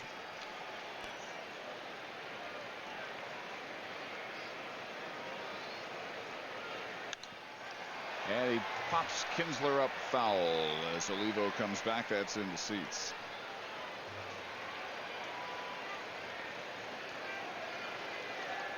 And it was given the Rangers their first lead of the night. Cool Bob cooling Moreland down. The Rangers now, Tom, have a total of 6 home runs on the year by 6 different players. And what does that say about the up and down danger of this lineup? Well, it really illustrates exactly what we know watching the Rangers. Hard shot picked nicely by the third baseman Seager. Second hard hit ball by Ian. He walked, scored in the first, then hit a one-hop smash that Ryan turned into an out. Nice play by Seager on the same thing. But really, you can't, even though Elvis has a chance to hit a home run, you can't call him a home run threat. But the other 8 guys in the lineup are all home run threats. And so it's very difficult to pitch through this lineup. You know, you might get a guy to foul one off or pop one up, but sooner or later the next guy's not going to miss. That's pretty much what we've seen today. Another sharply hit grounder. This one is right to Kawasaki for out number 2. But I think anytime you look at the bottom of an order and you see David Murphy, Mike Napoli, and Mitch Moreland 7, 8, and 9, it gives you a pretty good illustration of what this lineup is like. There's a lot of teams where those 3 guys might be hitting back to back to back, but not 7, 8, and 9. No one hit more out at home than the Rangers last year. And here is Hamilton, who was struck out and singled. So homers this year by Kinsler, Beltre, Murphy, and Josh both hitting the upper porch last night. Tonight, Cruz, 3-run homer down the left field line. Moreland, 2-run shot down the right field line.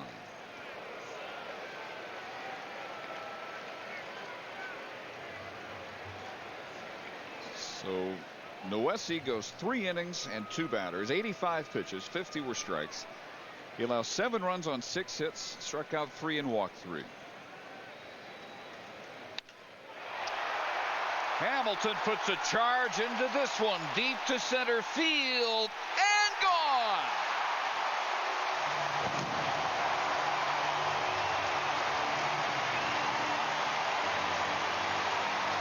The first Ranger to hit 2 this year, and it's 8-5. I mentioned earlier in the game that Josh is really swinging the bat well. You could see it the last couple of days, even in batting practice.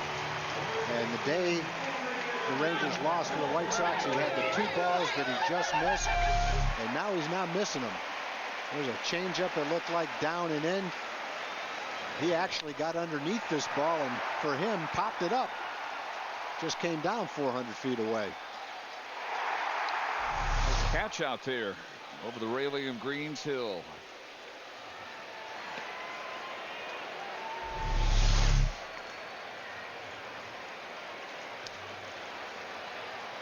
Oh, wow.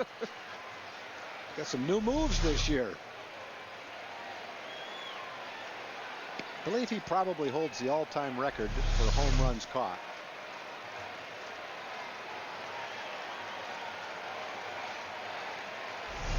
Love to watch you, Darvish, struggle through a 4-run first, throwing 42 pitches, and they have now backed him with 8 runs, 7 hits, 3 of which have left the yard.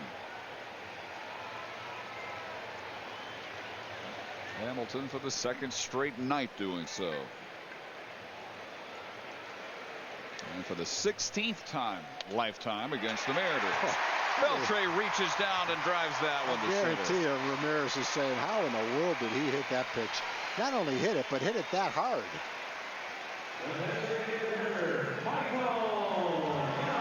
He's He's got great hand-eye coordination. He doesn't strike out. He's a good two-strike hitter, and he can hit pretty much whatever you throw up there. Throw him a fastball up and in, he'll hit it. You throw him the slider down and off the plate, he can reach out and take that kind of a swing and still hit a line drive to center field as hard as most people. What was the comparison you made earlier? Kind of like Vladdy. A lesser version. No one's like Vladdy, really. No one swings at the pitches he swings at. Young swings at the first pitch, bounces to Seager for the out. But Ramirez comes in, gives up the Rangers' third home run of the night, and Darvish takes the mound for the fifth, leading 8-5. Well, time to answer our AT&T trivia question. First native of Japan to play for the Rangers was a pitcher by the name of Hideki Irabu in 2002. Darvish to Saunders, Olivo, and Kawasaki here in the fifth inning. And we welcome Mark McLemore. Hello. Now, we've been talking and listening to Japanese media talk about the hoopla surrounding Darvish's debut tonight, and the comparisons are obvious to 2001 opening day, Ichiro's debut. You were with that Seattle team. What's your comparison? I think there was a little bit more hoopla when Ichiro got here. And I think the reason for that was he was the first position player to come over and play in the big league. And since then, since 2001, there have been a number of Japanese players to come over after. Matsui in New York and a few others. Irabu was here. So I think after that, it's just kind of died down a little bit. It's not such a big deal as it was when Ichiro came over in 01. Darvish trying to retire his sixth in a row, and he gets Saunders on strikes for the second straight time. Mac, I remember reading about Ichiro in spring training that year, and evidently he has a style that he uses to get ready for the season, and he was flaring a lot of balls. And what Lou say? Yeah, I like him, but one time I like to see him hit the ball to the right side of the field. He did, and the day he said that, the very next day we were playing against the Cubs, and Ichiro's first at bat, he hit a home run to right field, and his next at bat, he hit another home run to right field even farther, and he came in the dugout. And Lou said, okay, that's enough. Take it in. That was it. That was it. Because before that, he had been hitting everything to the left side of the infield and even fouling a few balls off into the dugout. And a couple of them almost hit Lou. And so what are you guys, what are his teammates thinking while you're watching him? Are you guys thinking his game's not going to translate over here? Of course. That's exactly what we were thinking. Now, I had a little bit of insight because we had the same agent. Right. So my agent had told me about him, months before, and he's gonna. This is his game plan. This is what he does. But he can pull the ball, believe me. But when I saw him, it was like, man, I had to be careful on deck because I hit behind him. So when he came out and hit those two home runs, everybody's questions were answered. Chopper back to a very good fielding pitcher for out number 2. 7 in a row retired by Darvish. And Mac, I think the thing you have to like the most is after the struggle, how the pitch counts come down, but maybe more than that. Once the team got back in this game, you see a different pitcher out there, right? Yes, you do. He's feeling really good about himself now. But I think, that first inning, it had to be nerves. Had to be nerves. He's facing, Ichiro, one of I'm sure somebody that he looked up to when he was coming up, and being over here making his first start. There was a lot going on for him that first inning, but he's definitely settled down and found a rhythm, and he's really throwing the ball where he wants to throw it right now. Munenori Kawasaki, bases loaded walk in that first, and a single in the third. Well, as I recall, that 2001 Mariner team adjusted well to the hoopla around Ichiro to the tune of 116 wins. I think that was about right. And really the way we did it, we didn't look at it as a distraction. We had a blast. I mean, we really did. We would do different things with Ichiro. I remember I would try and trick the media by taking Ichiro a different way out onto the field because they literally had every entrance to the field surrounded every day. It didn't matter where we were. So you know, I'd take him through the stands and come out behind home plate or come through the outfield, and, you know, they'd see him and turn around and, you know, flashes start going off everywhere. So everybody really, you know, did something and a little bit different with him. High to center field in Hamilton. And the second straight 1-2-3 inning for Yu Darvish, who can now qualify for a win in his major league debut.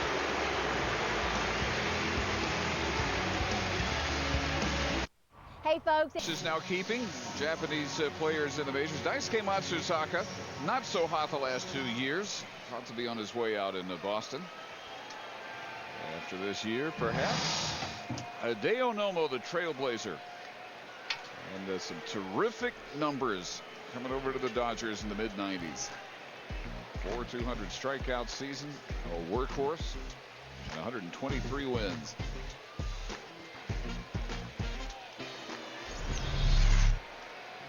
Darvish has settled down after his 4-run first. His hitters have backed him to the tune of 8 runs, including 3 home runs, and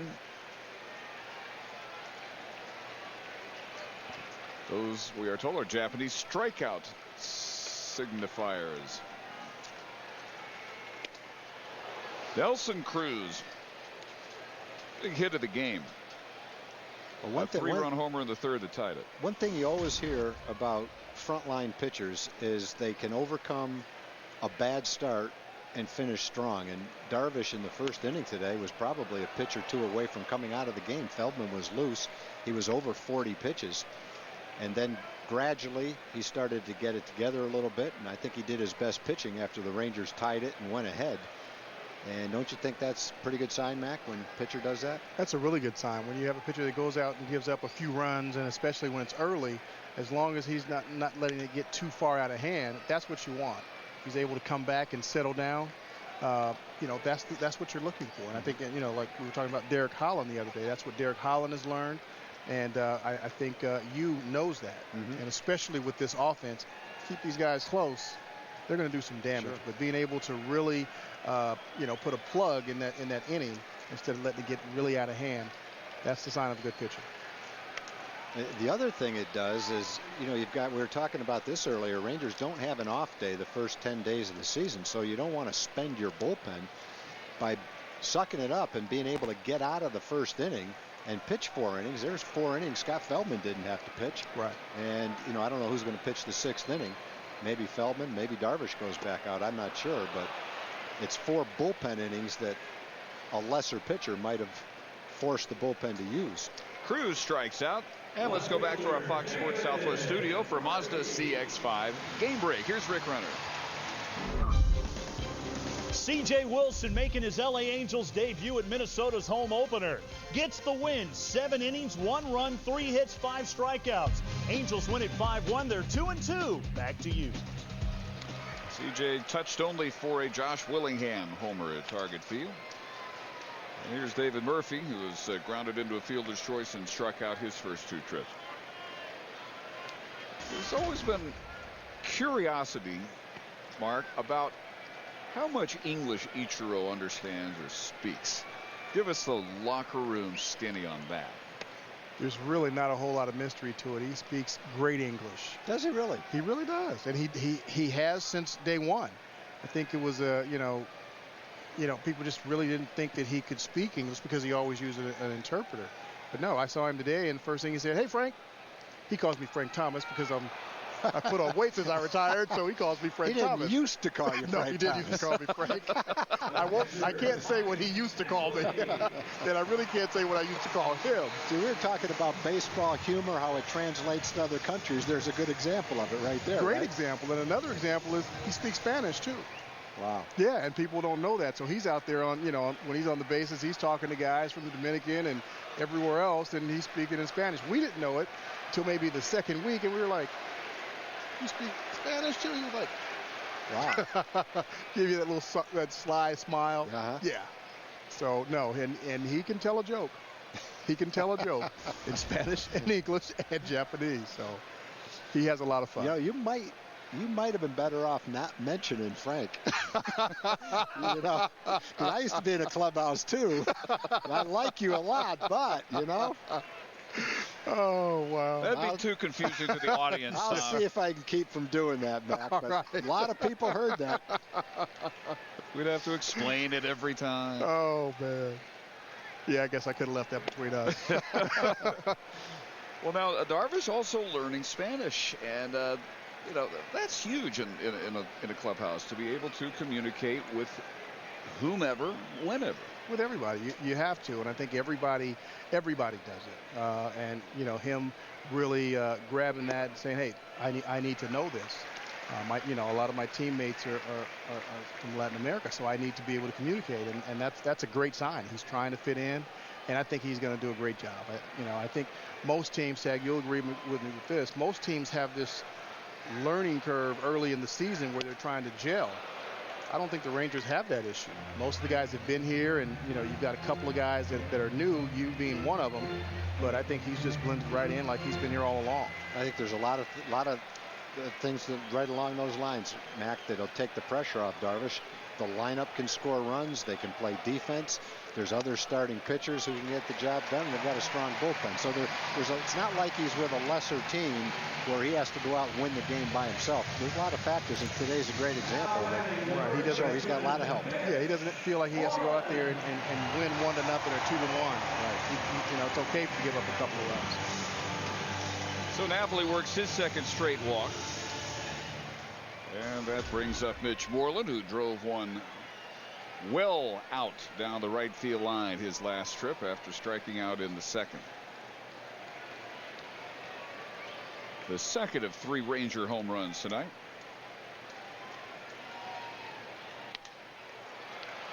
Jumps on that first pitch. His home run chased Mariner starter Noesi. The final pitch he would throw. And it gave the Rangers their first lead at 7-5. 2 outs later, Hamilton would homer to center and make it what it is, still 8-5.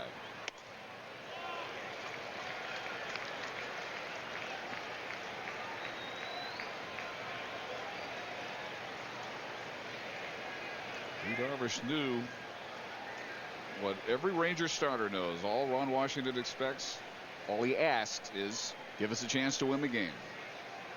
He rebounded after that first and has done exactly that. It's got to be a great feeling if you're a pitcher on this Rangers staff, knowing that this team is going to score more runs for you than not. You go out there and you keep them in the ball game, they're going to score 4, 5, 6 runs for you pretty much every night.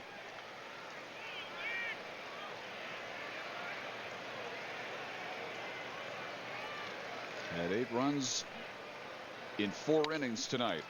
And back to the mound, and Ramirez handles the out. Mark McLemore, thanks for the visit. Very enlightening. We learn a lot about Ichiro. We did. And more coming. Rangers Live after the game. We'll see you then. The number 9 hitter, Brendan Ryan, who has struck out and been hit by a pitch. Yu Darvish about to throw pitch number 99. And a pop-up, easily handled by Elvis Andrus. First dollar hot dog night of the season is this Wednesday. Rangers hosting the Mariners at 7:05. You can save 50% on tickets for this ballpark tradition when you purchase them on TexasRangers.com. Get your Ozarka website Wednesday tickets and plan your trip to Dollar Dog Night at TexasRangers.com/specials. Now, Dave, it's not often that you would see a pitcher with 98 pitches go back out there for the 6th inning, especially after throwing over 40 pitches in the first inning. I have to think that Darvish played a big role in that. When asked how he felt, he probably said, "I'm fine, and I definitely want to go back out there." I think Wash is big on trusting his players, and when the player looks him in the eye and says, "I've got it," Wash is going to let him go back out there.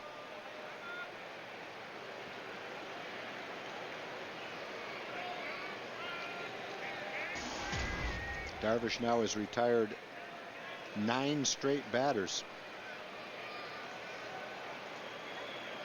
Figgins the last 2 times he's gotten after a leadoff walk. This one is run down and a nice sliding grab by Hamilton in left center. Well, in the first inning, a couple of bloopers fell in, and that fueled that 4-run inning. Since that time, there's been some hard hit balls. Seager hit a hard hit ball to right field. Figgins hits this shot to center field, but the line drives have gone at the outfielders, and they've been turned into outs. So early, the luck was against Yu Darvish, and lately it's been on his side. Some of those line drives are being caught, turned into outs.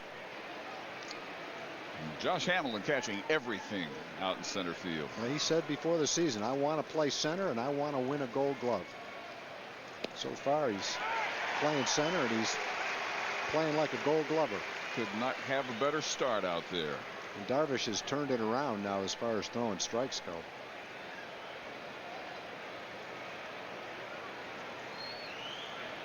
The first couple innings, it was pretty much even split balls to strikes. There's Alexi Ogando.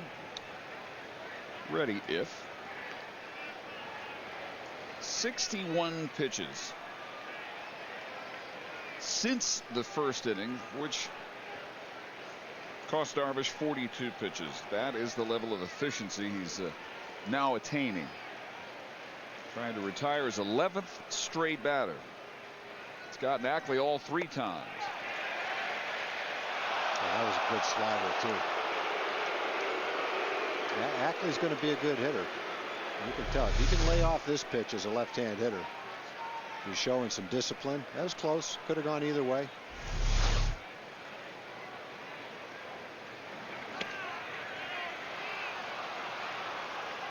You'd love to get Ackley right here and finish 6 innings and not have to come out in the middle of an inning. That's 105 pitches. This will be 106 according to the scoreboard. And it is ball 4. So Ackley, the first man to reach since Ryan was hit by a pitch back in the 3rd. Mike Maddox will come out as Ogando continues to loosen out in right center field.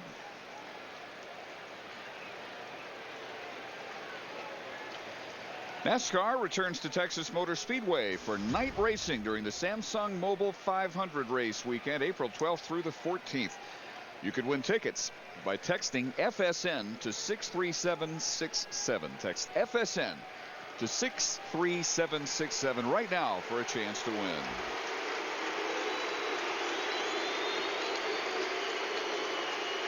Darvish will get a chance to get out of the inning and get Ichiro, who singled and scored in the first, doubled and scored in the second. Last time up, he grounded to first.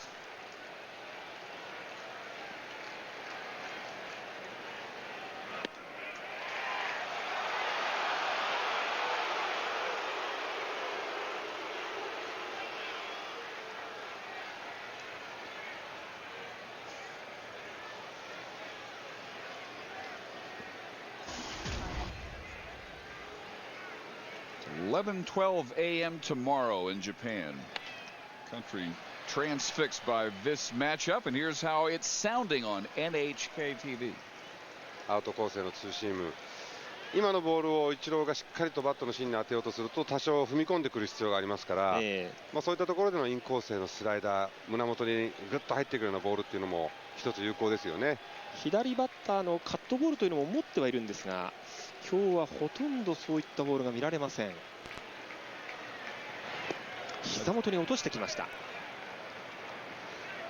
Kenji Watanabe, play-by-play. Yoshi Yoda, the analyst on the left. I don't know what they're saying, but they're a lot better looking than the Ranger announcers. Wouldn't that go without saying? Well, we have to point that out. I guess I was just saying what everybody was thinking. That's what I try to do. Well, Darvish's Cactus League debut at 4 a.m. over there had an audience of 1.7 million. And Ichiro has his 3rd hit in their first matchup in America. So to reach with 2 outs here in the 6th. And that will wrap up the Major League debut of Yu Darvish.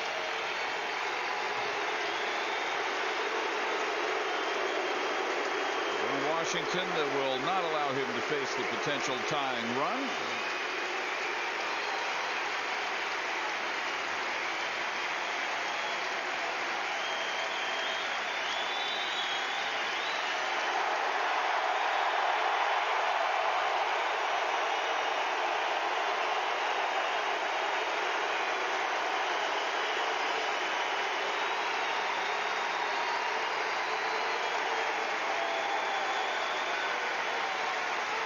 What a welcome indeed, as Darvish weathers a 42-pitch 4-run first and shows why the Rangers shelled out all that money to bring him to America. This won't either. Very first pitch came to Sean Figgins. Ichiro would begin his first inning troubles, dumping that single to left. Seager ripping a 2-run base hit. Wild pitch to Saunders, got Seager to second. He would then settle down, strike out Saunders twice, and go 5 2/3 innings.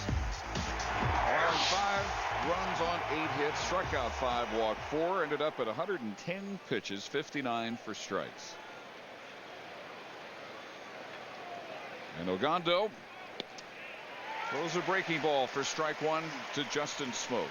Well, I know Darvish was hoping to pitch and not give up 5 runs, but the way the game started, for him to get through almost 6 innings and throw 110 pitches shows that he sucked it up and gave it all he had after that first inning. That's draining to have that much emotion, that much adrenaline, and then throw 40+ pitches in the first inning. That takes a lot out of you. But he hung in there and pitched 4 or 5 more innings.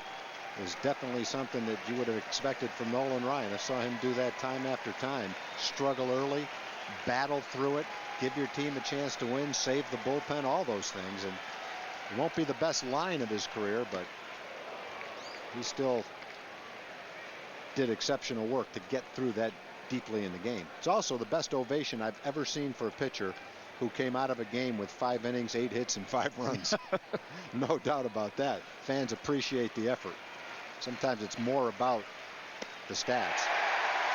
Well, Alexi Ogando has now faced 7 batters, and he has retired all 7.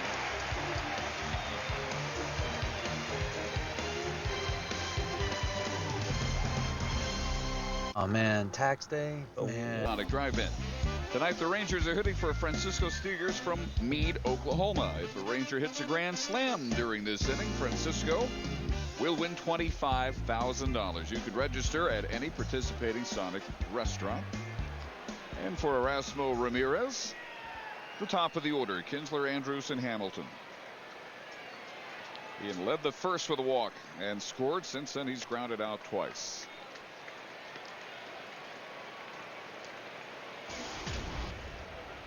Ramirez coming on in the 4th. And touched for a 2-out homer by Hamilton, followed by a Beltre single and an Napoli 2-out walk in the 5th. Hector Noesi lasted 3 innings and 2 batters, giving up 7 runs on 6 hits. Struck out 3, walked 3. Couldn't hold leads of 4-0 and 5-2. That one splinters Ian's bat. Dribble foul.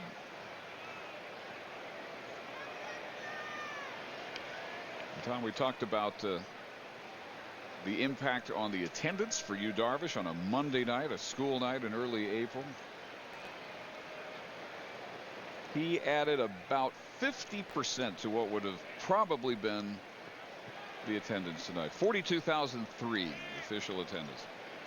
I think there's a lot of years that this Monday night game against Seattle would have drawn between 17 and 21,000, no doubt about it. doubled what that would have been. Now this is a different year, obviously, after going to the World Series twice, but you played a nice role. Right? Ryan gobbles that one up with some flair. And Kinsler grounding out for the third straight time. The shortstop, Elvis Andrews.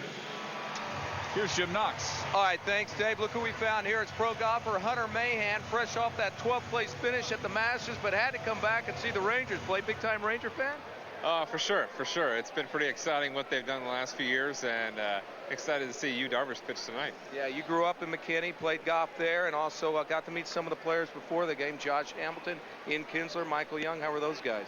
Great guys. You can tell that they're really a team and they're a family, and I think that's the reason for their success. All right, Bubba Watson, good guy to win the Masters. You like him? Oh, he's a great guy. It's a great story. You know, Bubba's he's a true golfer. He loves the game, works extremely hard at it, and it was great to see him win. All right, and appreciate the time. Enjoy the rest of the game, Dave. All right, Jim. Does it, as a golfer, Tom, make you just sick to see a guy who has never had a lesson and never studies his swing on video win the Masters? Jealous sick. Admirable sick. I get jealous anytime I see a golfer that's better than me. So a big chunk of your life is spent in that state. I've been jealous most of my golfing life. No, those guys are amazing. But you know, to watch him hit the ball in the woods and then calmly walk in the woods, and he said he visualized that shot out of the woods. To hit that ball and make it hook that far onto the green, it's just unbelievable. I don't know who else. I guess Mickelson could have done that. I don't know if any of the other guys could have. But he earned it. He deserved to win it with that shot. Guy beat said that was a curveball. There's that much bend to it. I can do that too, but I'm not trying to do it when my ball does that. If I was trying to do that, it would have gone straight through the fairway. I could do that any time. Just not when I want to. That was amazing. And he beat a guy that holed one from 260 yards on the second hole for a 2 on a par 5, a double eagle. That was just tremendous to watch that. Those guys, they're just so good. It's a whole different game watching them play. It's like guys that play slow pitch softball watching major leaguers play. They're sort of playing the same game, but not really. That's the way the rest of us feel. The only difference is that in golf, even if you're not very good, occasionally you can hit a shot that they hit. Yes. And occasionally on a par 3, you can put it within a foot and tap it in for a birdie. Well, occasionally you can. Maybe you, not me. Nice play turned in by Kawasaki with the smoke scoop, and that is a 1-2-3 Ranger 6. Texas Rangers baseball on Fox Sports Southwest is brought to you by your Texas Ford dealers. Drive the 2012 F-150 Motor Trend Truck of the Year. Ford is the best in Texas. By AT&T, the nation's largest 4G network. AT&T, rethink possible. And by Jack in the Box. Love bacon? Then try the new BLT cheeseburger combo for only $4.99 plus tax. Dave Barnett and Tom Grieve for the 7th inning. Alexi Ogando will work to Seager, Saunders, and Olivo. Ogando coming in for Darvish to strike out Justin Smoak with 2 on to end the 6th. We'll see if anybody can reach against Alexi, who had a pair of 1-2-3 innings Friday and Saturday against the Chicago White Sox. Diving, knocked down by Moreland, recovers not in time to make the throw. There's the first baseman of the year against Ogando. Almost a great play by Mitch. He got to it. He just couldn't keep it in his glove when he hit the ground, and he made a good choice. A lot of first basemen might have scrambled and tried to force the throw and risk a bad throw. Mitch saw that Seager was going to beat it and hung on to it. Seager looks like he's going to be a good hitter too. He's a 3rd-round draft choice out of the University of North Carolina. He's hit the ball hard all four times tonight, really. Last year he got a taste of the big leagues, hit about 260 and 180 at bats. He just looks like a solid hitter. They're very high on him. He is now 3 for 4 with 3 runs batted in. Hard to tell with a young player how much power he's going to have, but he looks like he's going to be a line drive hitter that hits for average for sure, and maybe develop power. Pretty much what they need of Michael Saunders, who has struck out his last 2 trips after a first inning walk. Quickly down 0-2.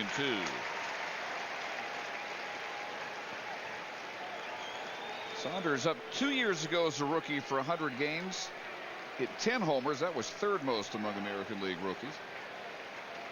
Last year, only 2 in 161 at bats. A little looper, and Andrews makes the play for out number 1. You can follow the Rangers with the MLB.com at Bat12 app for your iPhone, iPad, Android, and Windows Mobile. Get live audio, pitch tracking, video highlights, and more. Text at BAT to 31826 or visit TexasRangers.com for details.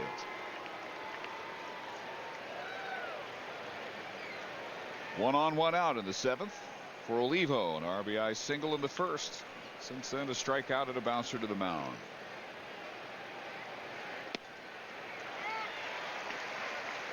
Alexi Ogando, his usual strike-throwing machine. 8 of his first 10 pitches.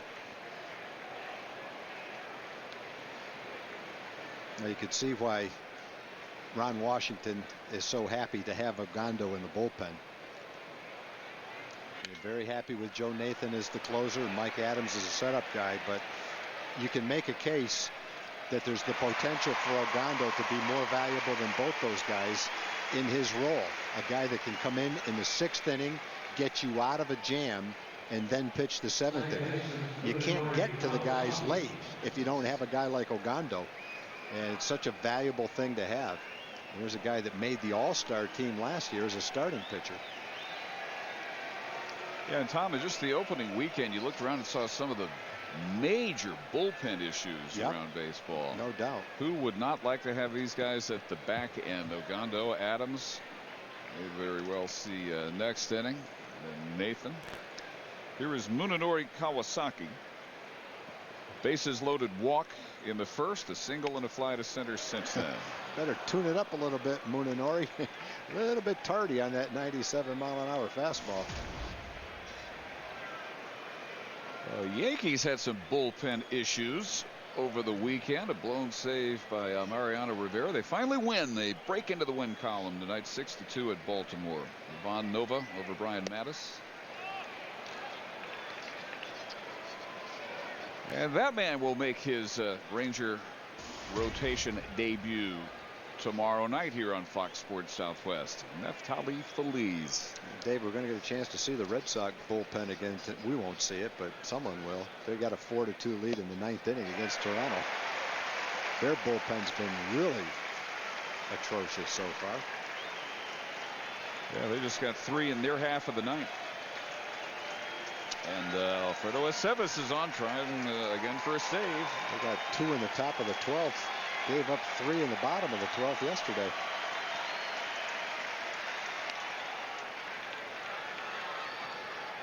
Tomorrow night, Feliz against former Ranger first-rounder Blake Bevan. Game 2 of this 4-game series. Wednesday night, Colby Lewis against another former Ranger, Kevin Millwood. Not long ago, the Rangers' #1 starter. He will face the Rangers' new #1 starter. And then the series winds up, the homestand winds up Thursday afternoon, a 1:05 start. And that's Derek Holland against Jason Vargas. The last 2 fastballs from Ogando have been 98 miles an hour. Kawasaki's spoiling them. It doesn't look like he's going to have much of a chance to drive one of those. David Murphy's playing him almost in the same spot that he would play Ichiro. Only ball he's going to pull is an off-speed pitch. 2-2. That is just the 4th ball out of the strike zone among the 17 Ogando has thrown. Kawasaki played for 10 full years in Japan. A 294 lifetime hitter. Not much power. Guy that steals 25 or 30 bases a year.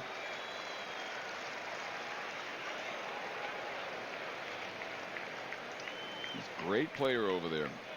8 straight all-star teams. Fukuoka, winners of the Japan series last year.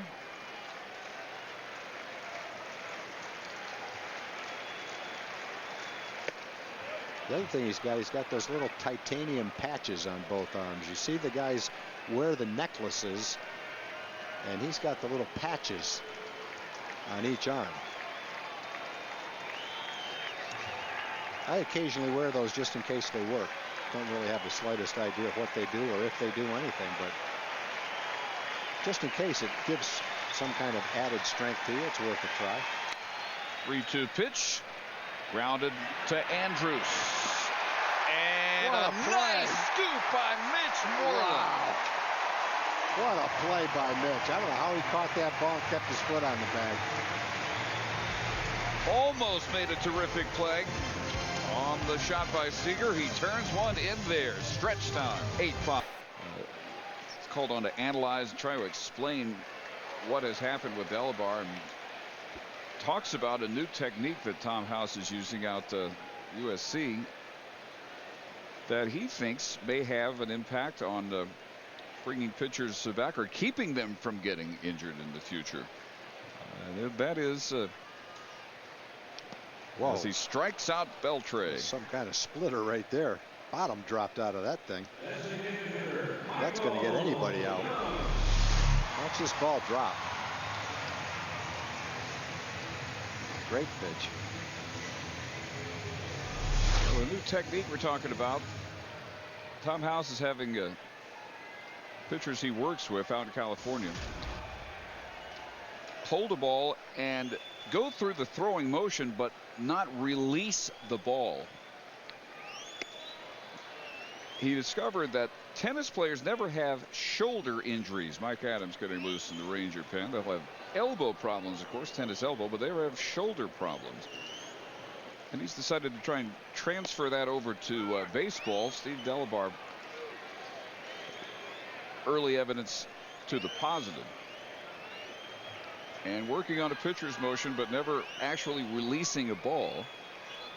Tom House thinks may be an answer. Trying to keep pitchers healthier. To Ichiro for out number 2. Well, last year, after he ended up signing with the Mariners, he pitched in A ball, he pitched in Double A, he pitched in Triple A, and he pitched in the big leagues. Saw time in all 4 different cities, including Seattle. And here he is out of spring training, made the ball club, and looks like he's throwing great. So what a great story. Happy for him. Didn't pitch at all 2 years ago. Fractured right elbow. Never above A before last year. The hitting hero of the night, Nelson Cruz. RBI single in the first as the Rangers started their comeback from 4-0 down. Then the tying 3-run homer in the third. Struck out last time.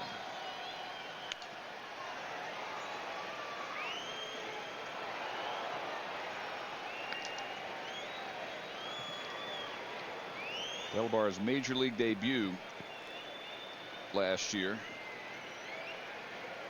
was nationally televised, and folks were watching in the gym in the school where he had been a substitute teacher. A very emotional experience. That must have been great.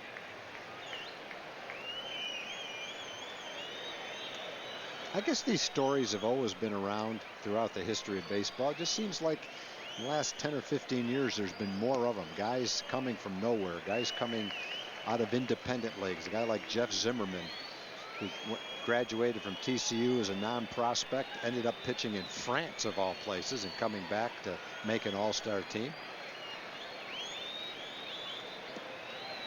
Guys hang with it. There's such a reward financially if you can get to the big leagues.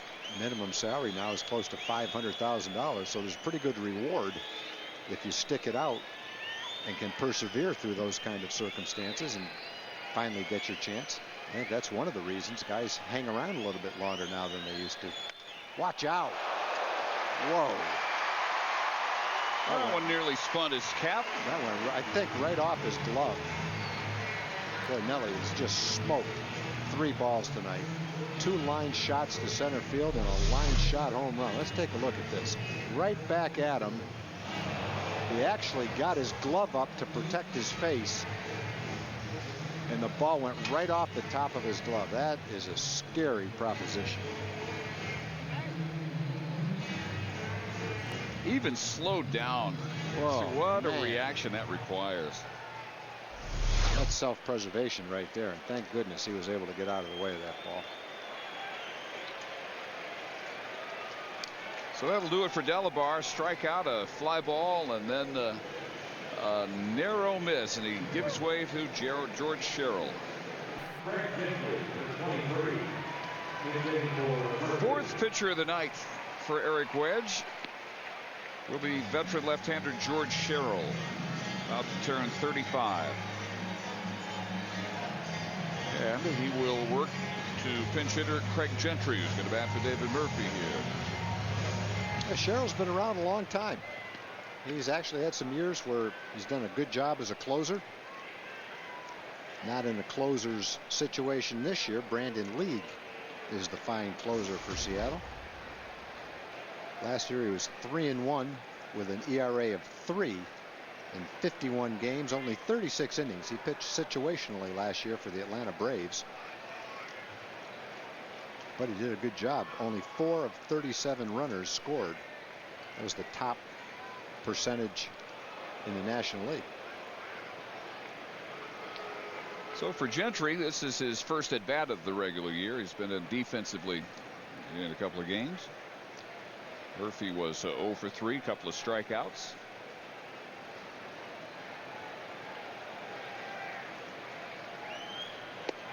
George Sherrill is back with Seattle. Came up with them in 04. With them through 07, then moved on to the Orioles for a year and a half. Dodgers, part of 09 and 2010, and then the Braves last year. And that one is bounced to smoke for the unassisted out. No runs, a hit, and a man left, and the Rangers 7th on to the 8th at 8-5. And Mike Adams is ready. The game, and what better delivery than that of Robbie Ross getting the bullpen goods out to the bullpen. That is the rookie duty, and he has done that over the last couple of games, and he made his major league debut last night and performed very well, facing 4 batters, getting his first major league strikeout of Paul Konerko. He was hardly even had his feet on the ground today. It's unbelievable. You know, getting that first one out of the way was special. You know, I mean, all my friends, my family, and my wife got to be, tuned into it, and it was great. I mean, it was just a dream come true. So I hope I can throw many more, but I'm just thankful for the first one to be out of the way. Dave and Tom, I asked him if he'd be wearing that cowboy or cowgirl get up to the bullpen every night. He said, you know what, I'm willing to do whatever these guys tell me to do, and I will do it with a smile on my face. Nice to see the rookie complying with the rookie rules around here. Well, it's not like he has any choice. Very true, very true. But attitude counts. Mike Adams on for the 8th after Ogando goes an inning and a third, allowing his first hit of the year and getting a strikeout.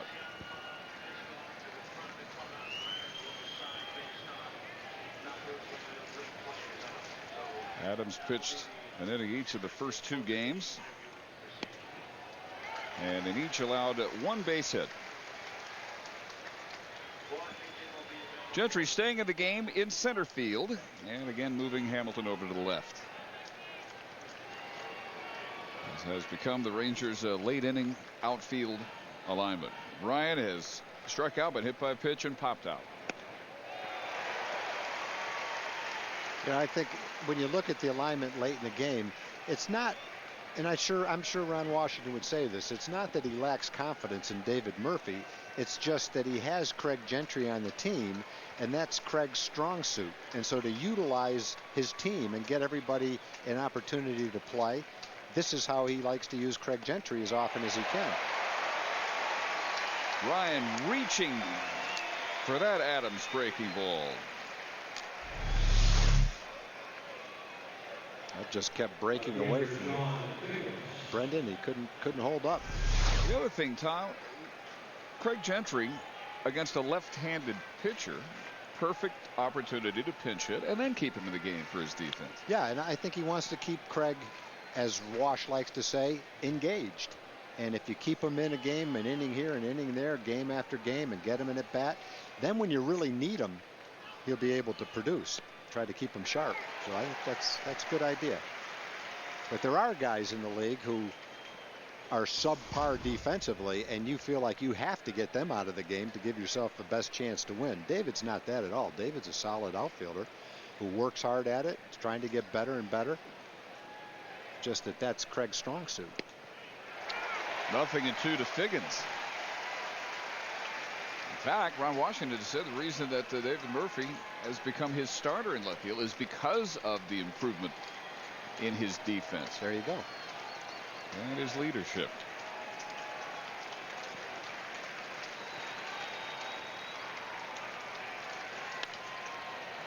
That one will fall in front of Hamilton out in left field, and Figgins with his first hit reaches for the first time since his game-opening 4-pitch walk.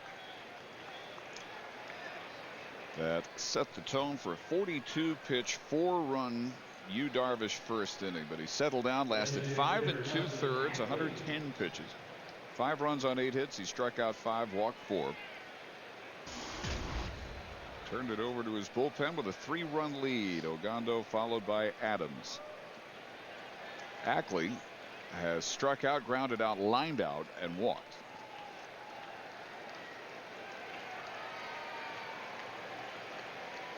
Darvish trying to finish the 6th inning. Got the first 2 men, and at that point retired 10 straight Mariners.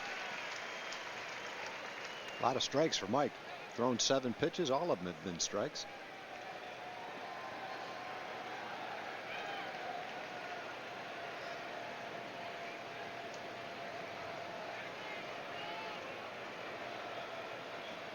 Ichiro in the on-deck circle.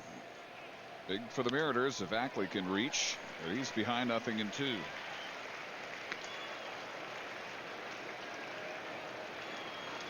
Ichiro has 3 hits. They all came off of Darvish.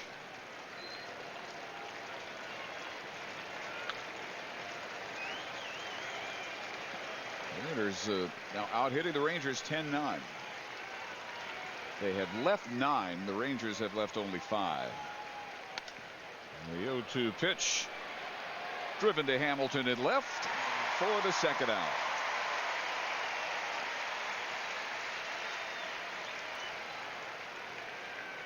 And here is Ichiro, first inning. First matchup with Darvish. Millions watching back in Japan tomorrow morning. Singled and scored. In the second, he doubled and scored. Grounded to first in the 4th. And was the last man Darvish faced in the 6th, and his single brought on Ogando. Dave, you mentioned it earlier in the game. Ichiro's played for the Mariners for 11 years. Last year was the first time he didn't get 200 hits. First time he didn't hit 300.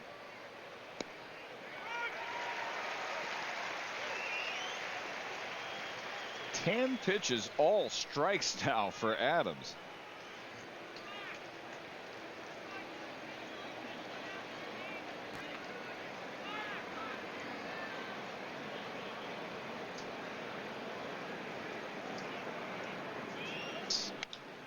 This one grounded right on top of the bag to Moreland. Mitch is picking it over there today, boy. You won't see that maybe the rest of the year. 11 pitches, 11 strikes. Adams takes care of the 8th. Keeps it 8-5. I'm Emily. Back at the ballpark in Arlington, we head to the bottom of the 8th. Rangers lead the Mariners 8-5. David, top time for the progressive fan of the game. It has to go to Cora. He brings a few of his family and friends in from Japan to watch you, Darvish. How was it, Cora? Oh, yeah! I love it, yeah! Guess he liked it. Here's the bag. Here's the hat. Congratulations, Cora. One more time. You, no, I love you.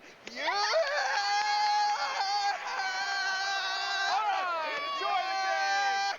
Having a good time here. Thanks.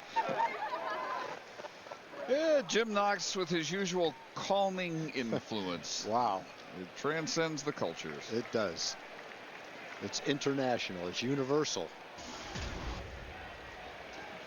George Sherrill working to Mike Napoli. The bottom of the 8th. Mike. Fly to right. Walked twice. Scored ahead of the Moreland home run in the 4th.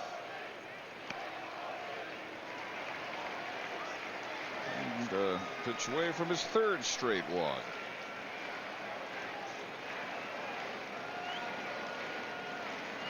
Moreland next in the top of the order in Kinsler.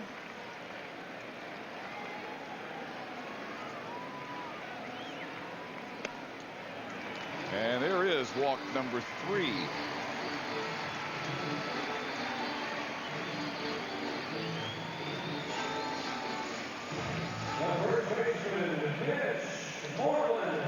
That brings up Mitch Moreland, who has had a big night. He struck out in the second. Then he chased the starter Hector Noessing with a 2-run home run to give the Rangers the lead in the 4th. Played a sparkling first base as well. That home run, his first hit of the season. He went 0 for 5 against Chicago pitching.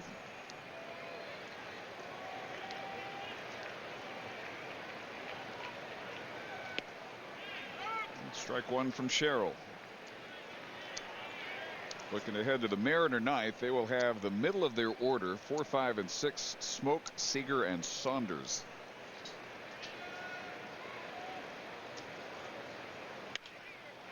Through the right side and a base hit.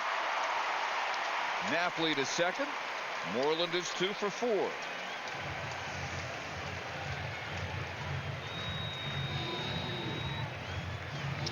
And Joe Nathan will be ready for the ninth.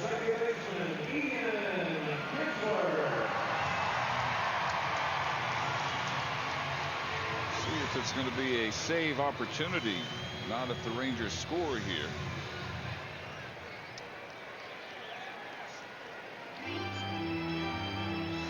Ian Kinsler. The Rangers started from the early 4-0 hole by working a leadoff walk. Scoring one of their 2 in the first. Since then, he's grounded out all 3 trips.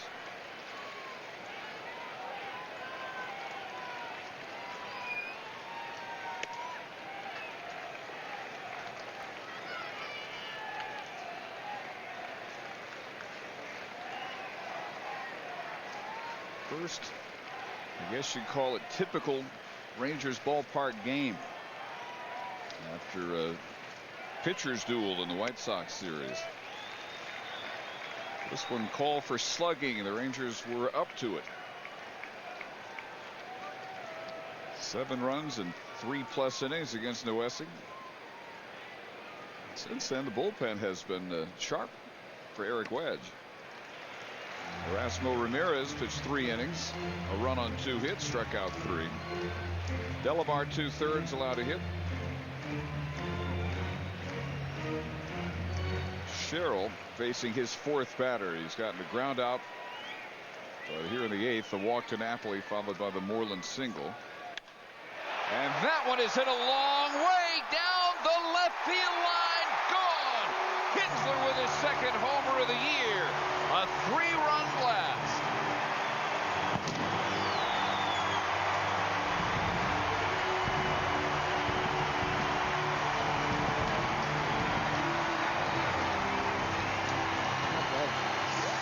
Kind of puts the finishing touches on it to the point where I think Joe Nathan now has sat down in the bullpen. Rangers go from a save situation in a 3-run lead to a 6-run lead now, as Ian gets a pitch on the inside part of the plate right where he likes it. And let's see, looks like Scott Feldman is going to get up and maybe get his first inning of the year in today. It's almost the same shot that Nelly Cruz hit. Almost the same spot. Line drive right down the line. Same trajectory. Yep.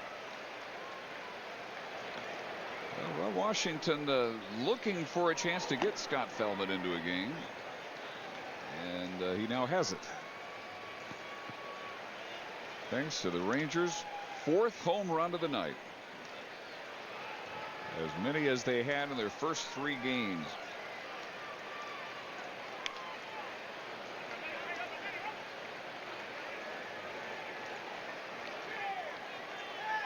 Kinsler now joining Hamilton as the first Rangers with multi-homers on the season.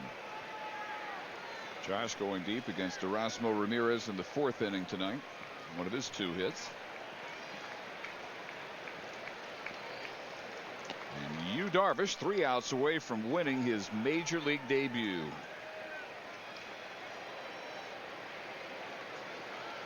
Debut in which he was forced to throw 42 first inning pitches. Chopper slowly hit, bare hand pick at third by Seager, and a nice dig at first by Smoke.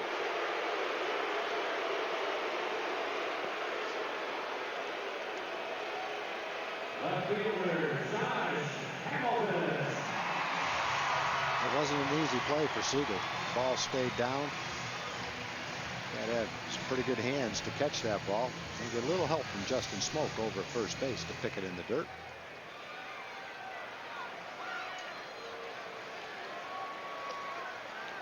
Both teams are error-free. Here is Hamilton. First inning strikeout, single in the 3rd, the homer in the 4th, and grounded to second last time. And again going after the first pitch.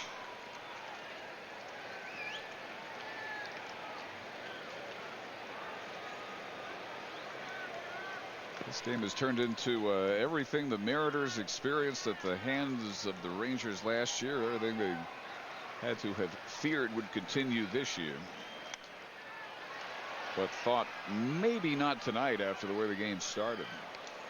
They got all 5 of the runs in their first 2 at bats.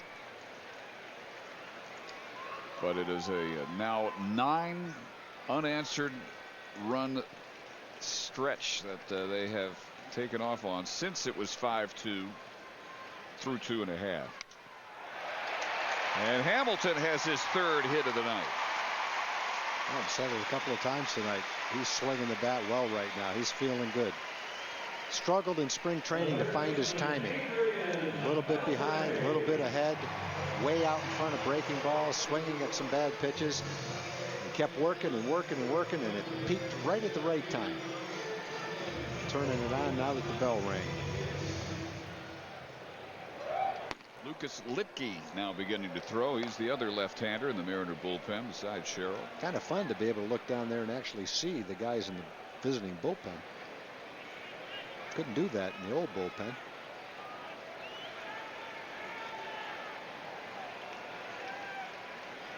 Beltre has been aboard all but his last time out when Delabar struck him out. It's a better look at the wide angle look of the bullpen.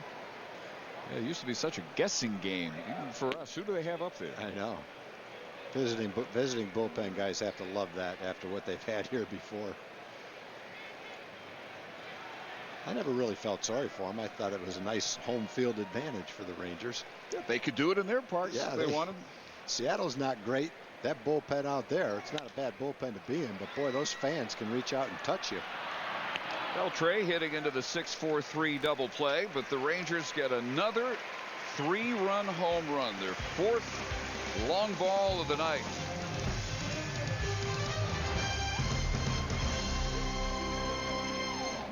On Friday, Texas Rangers baseball on Fox Sports Southwest, brought to you by your Texas Ford dealers. Visit your local Ford dealer and drive the 2012 F-150 Motor Trend Truck of the Year. Ford is the best in Texas. By Burger King, proud sponsor of opening week baseball. And by the Progressive Insurance Group. For money-saving car insurance quote, call 1-800-PROGRESSIVE today.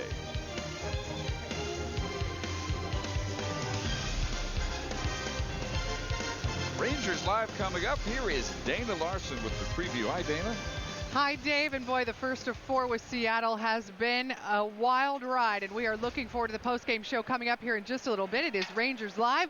Join me and Mark McLemore. Emily Jones will be in the clubhouse. We'll have Ron Washington's post-game thoughts and also Yu Darvish's post-game press conference, and you won't want to miss any of that. That is coming up right after the final out of this one, Dave. Yes, that is a packed show you guys have ahead of us, as Scott Feldman comes on for the first time this year. Vied for a starting role in Cactus League play. Pitched well enough many years to have made the Rangers rotation. Alberto Gonzalez taking over for Beltre at third.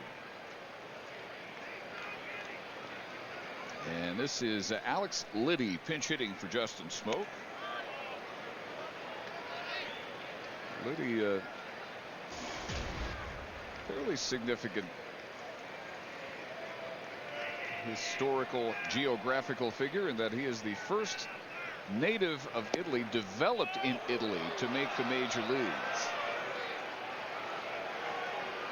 as part of the Major League Baseball International European Academy. Up for a 15-game Major League debut last year.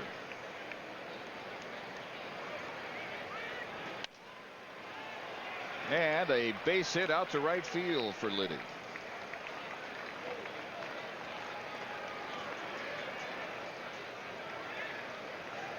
The 11th hit for Seattle, one fewer than the Rangers. Third baseman Kyle Seager.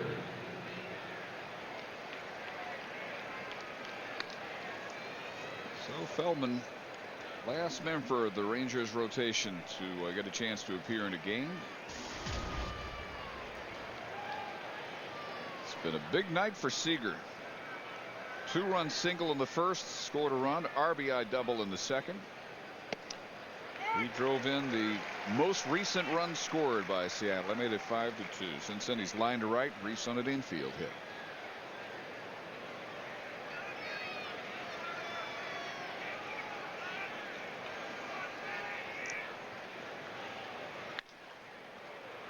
To left field, over toward the line is Hamilton for the first out of the ninth inning.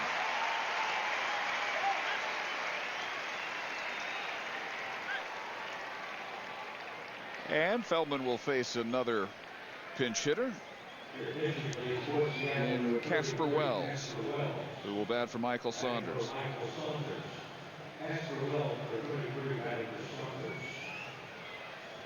Wells over from Detroit at the trade deadline last year, part of the Doug Fister trade.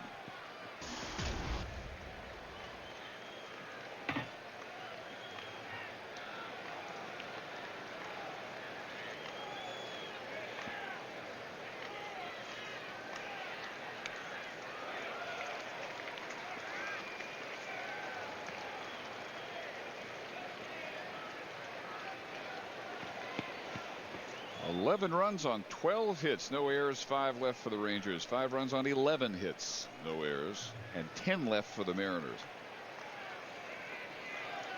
They have not managed to go deep. Most of those hits singles. 4 of them in the first inning. Only 6 since then.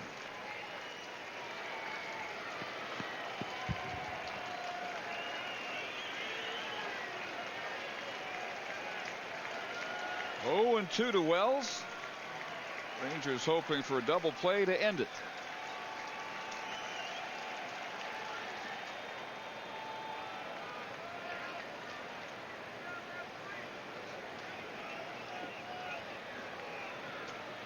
If Scott can get out of this inning without a run scoring, the Rangers bullpen will have pitched 12 1/3 innings and only given up 1 run. A home run that Alex Rios hit to win the game. That's the only run the bullpen will have given up.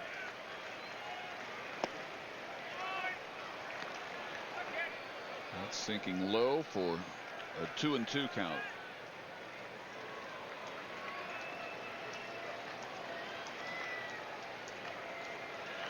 Darvish 5 2/3. Ogando 1 1/3. Adams an inning, each allowing 1 hit.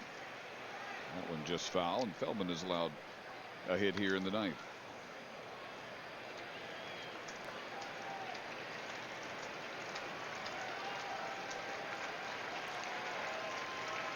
Well, we were talking about rocky bullpen starts earlier, Tom, but Boston did hang on and win for the first time 4-2 at Toronto. Yeah, Yankees and Red Sox both avoided going 0-4. First time they both started 0-3 since 1966. Low again for a full count to Wells. And Red Sox got a save out of Aceves. Win out of Atchison. And the Toronto's closer, the loser, Sergio Santos. former White Sox closer. Well, closers, it's such a tough job. Aceves came into the game the other day, yesterday as a matter of fact, with a 3-run lead in the 9th inning, gave up a single, and a 3-run homer to Miguel Cabrera, and that was it for him. Bobby Valentine brought him back the next day. He knows if they're going to win right now, he's the best they've got for a closer, so he's going to have to use him. Austin got 3 in the top of the 9th off Santos. Andrew Bailey has a chance to miss most of the season with a thumb injury. Red Sox lost Jonathan Papelbon to free agency and traded for Andrew Bailey, fine closer from the A's, but they're not going to have him. The bullpen is severely depleted right now. And Bailey with a thumb ligament injury requiring surgery. He's just glad he's not out for the year. 3-2 pitch is popped up and drifting back a ways. Andrus has out number 2.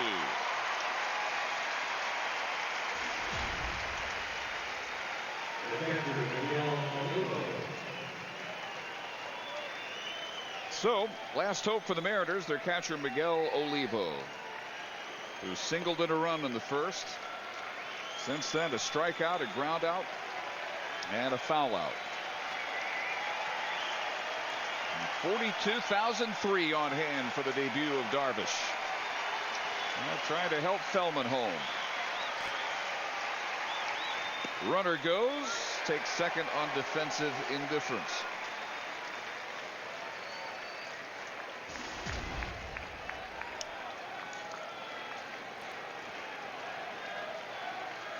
So Liddy gets himself into scoring position.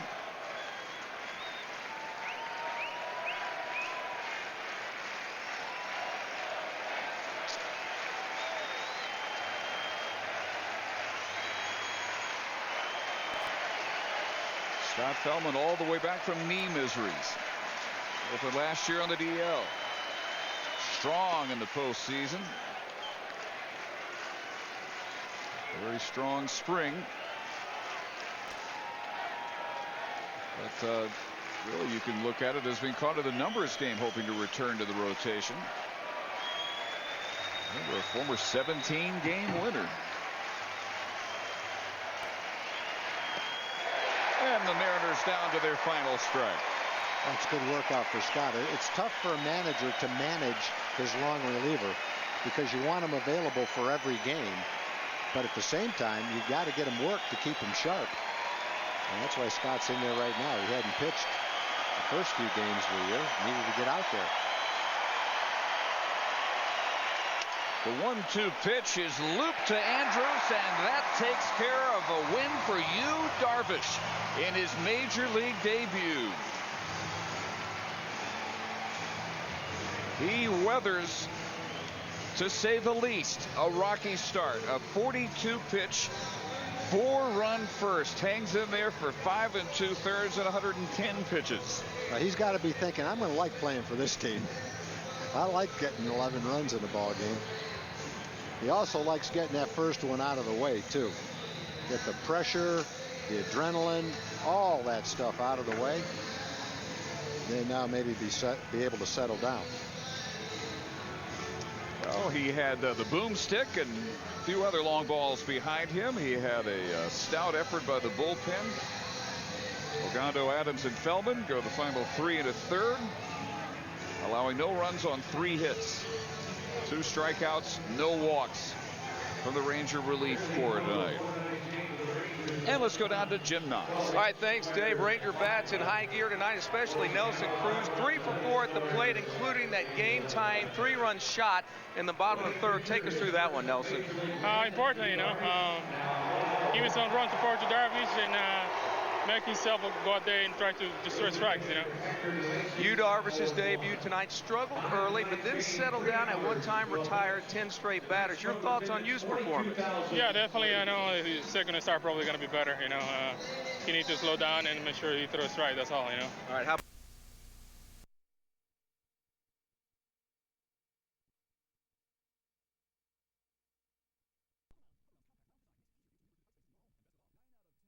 pay little or nothing for their Hover-Round. So call now, and you can be the next to pay 0. I paid nothing for the unit at all.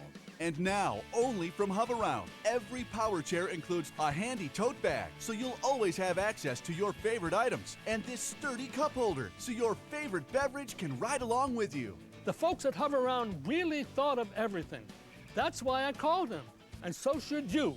Call them right now. Call 1-800-335-4810 for your free DVD information kit and free mobility consultation. 1-800-335-4810. And welcome back to Fantasy Insider. I am Rashawn Ali, your social media correspondent, with a reminder to check out Rick's blog on NBA.com/fantasy. Along with Rick's blog, we have information for all of your fantasy needs. You can watch segments of the show all week for help with your lineup, especially going into the playoffs. Now, fellas, how about some pickup or drop? Rashawn, thank you very much. You see the picture of Ramon Sessions right there on the NBA.com fantasy page.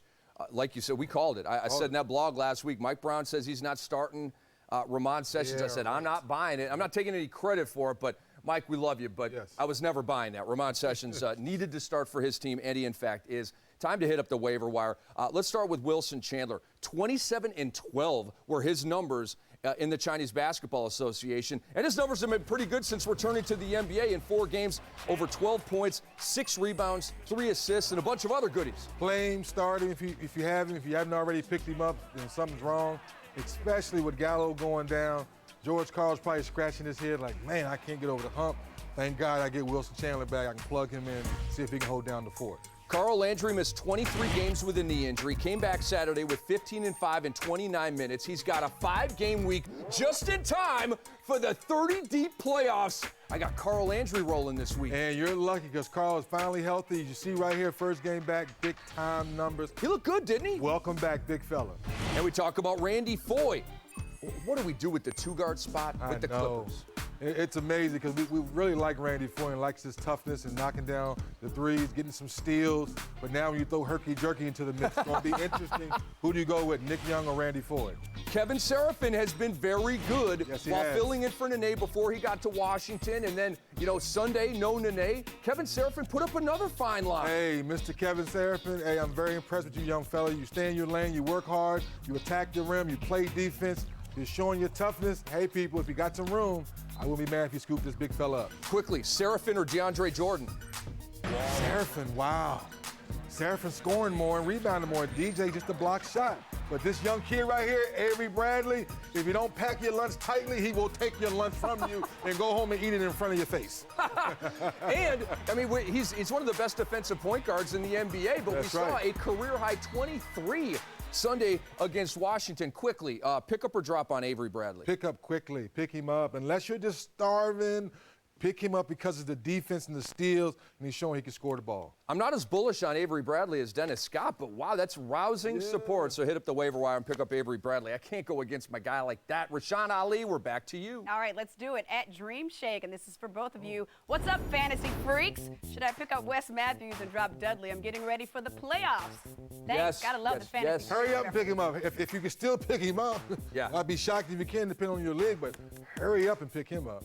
Rashawn, we like Dudley, but we like Wesley Matthews just a little bit more. And I like you guys, fantasy freaks. Gotta love that reference there in that question, too. And Rashawn, don't exclude yourself from that reference. You part of the crew now. I don't know if I want to call myself a freak. Okay, I understand. But in terms of the fantasy freakness of this show, we love you, Rashawn. We'll be back with you in a couple of segments here, but we got to move on right now. Coming back with Fantasy versus Reality, we have approached the home stretch of the 2011-12 regular season. Will this playoff push ignite some fantasy numbers? Yes, it will. There's a lot of home improvement centers out there, but does paying more for less mower really improve anything? That's why Sears brought the latest Craftsman line here, to put our money where our mouth is. Welcome to the turf war. Compare any Craftsman tractor, mower, or trimmer to any other brand, and we guarantee Sears has the lowest price. You won't find a better deal there or there. And if you do, we'll match it and give you up to $100 to spend on anything at Sears. It's a turf war, because your lawn is worth fighting for. Want proof? See our prices and theirs at Sears.com/compare.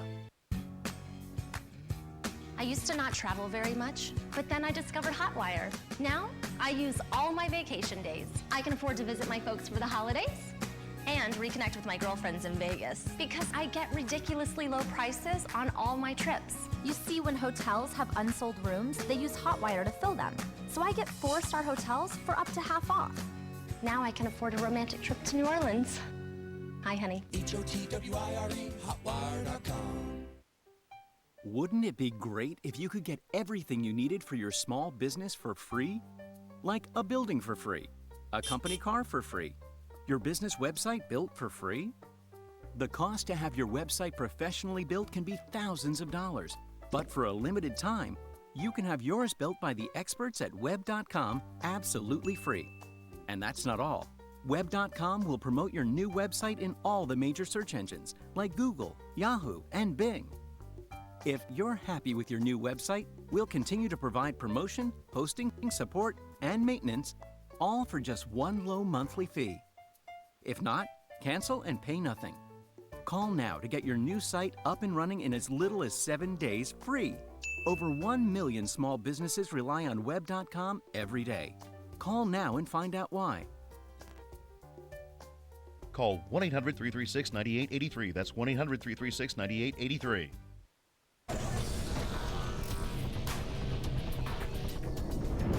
Straight from the mind of Dennis Scott comes fantasy versus reality on NBA.com Fantasy Insider. I'm merely Rick Kamla. We want to analyze now the playoff push and how it might bolster some fantasy numbers from some top players here down the stretch. Let's take a look at the Eastern Conference standings and set it up this way. You will see Chicago and Miami up there at the top, Orlando, Philly, Atlanta, Indy. Those are all playoff teams. It's a matter of how they line up. Boston still has some work to do, but 4 games up on Milwaukee. They're looking pretty good. We'll get to them in a second. But New York and Carmelo Anthony, every game is dripping with drama right now. They're in-season playoff games. They're only 1.5 games up on the Bucks. And, Dennis, in my opinion, it's time for Carmelo Anthony to start really balling. And I agree with you. I have those same sentiments. And if Amari Stoudemire misses a game or two with the back spasms, I look for Carmelo to really step his game up. Now we have a Woody ball going on. Look for him to get more touches. Look for Carmelo to get to his sweet spot, and look for him to start taking over. It would be unconscionable and unacceptable for the New York Knicks, with that skyscraper front line, to miss the playoffs. So Carmelo and the New York Knicks, all of these games, I'm just saying, you got the entire city of New York like, yo, waiting, we're waiting. So I think you're going to see the best out of Carmelo Anthony here down the stretch. Now, the Celtics still think they're in it for the Atlantic Division title. And how huge would it be for Kevin Garnett, who's been playing great, and I think it's going to be even better down the stretch, to leapfrog Philly and get into a top 4 spot after being in the 5 through 8 mix all year. It's amazing. Take your hat off to Doc Rivers, keeping this team afloat, keeping these guys healthy for the most part. We know lately Ray Allen been banged up with the ankle. It's just amazing. And like you said, KG's not playing above the rim anymore, but he's still a smart basketball player.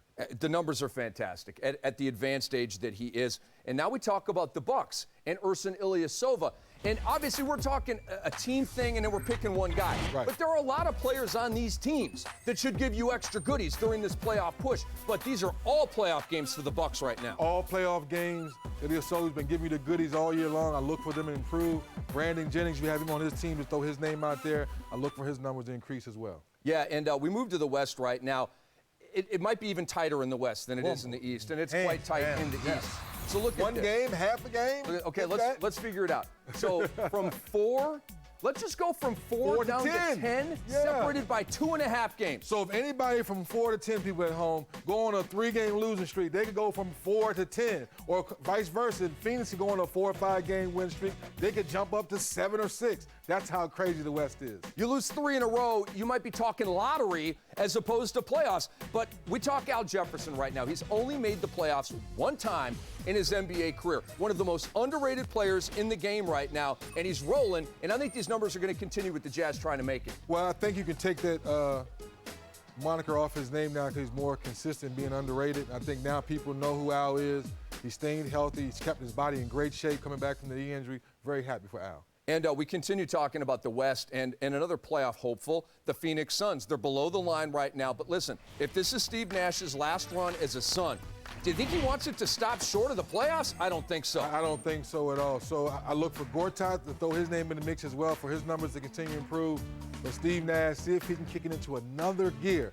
If the people around him, like Dudley and Channing Frye, continue to make shots, maybe they can shake things up. They could make the playoffs. They're playing well right now. They clobbered Cleveland on NBA TV on Sunday afternoon. Steve Nash, close to 40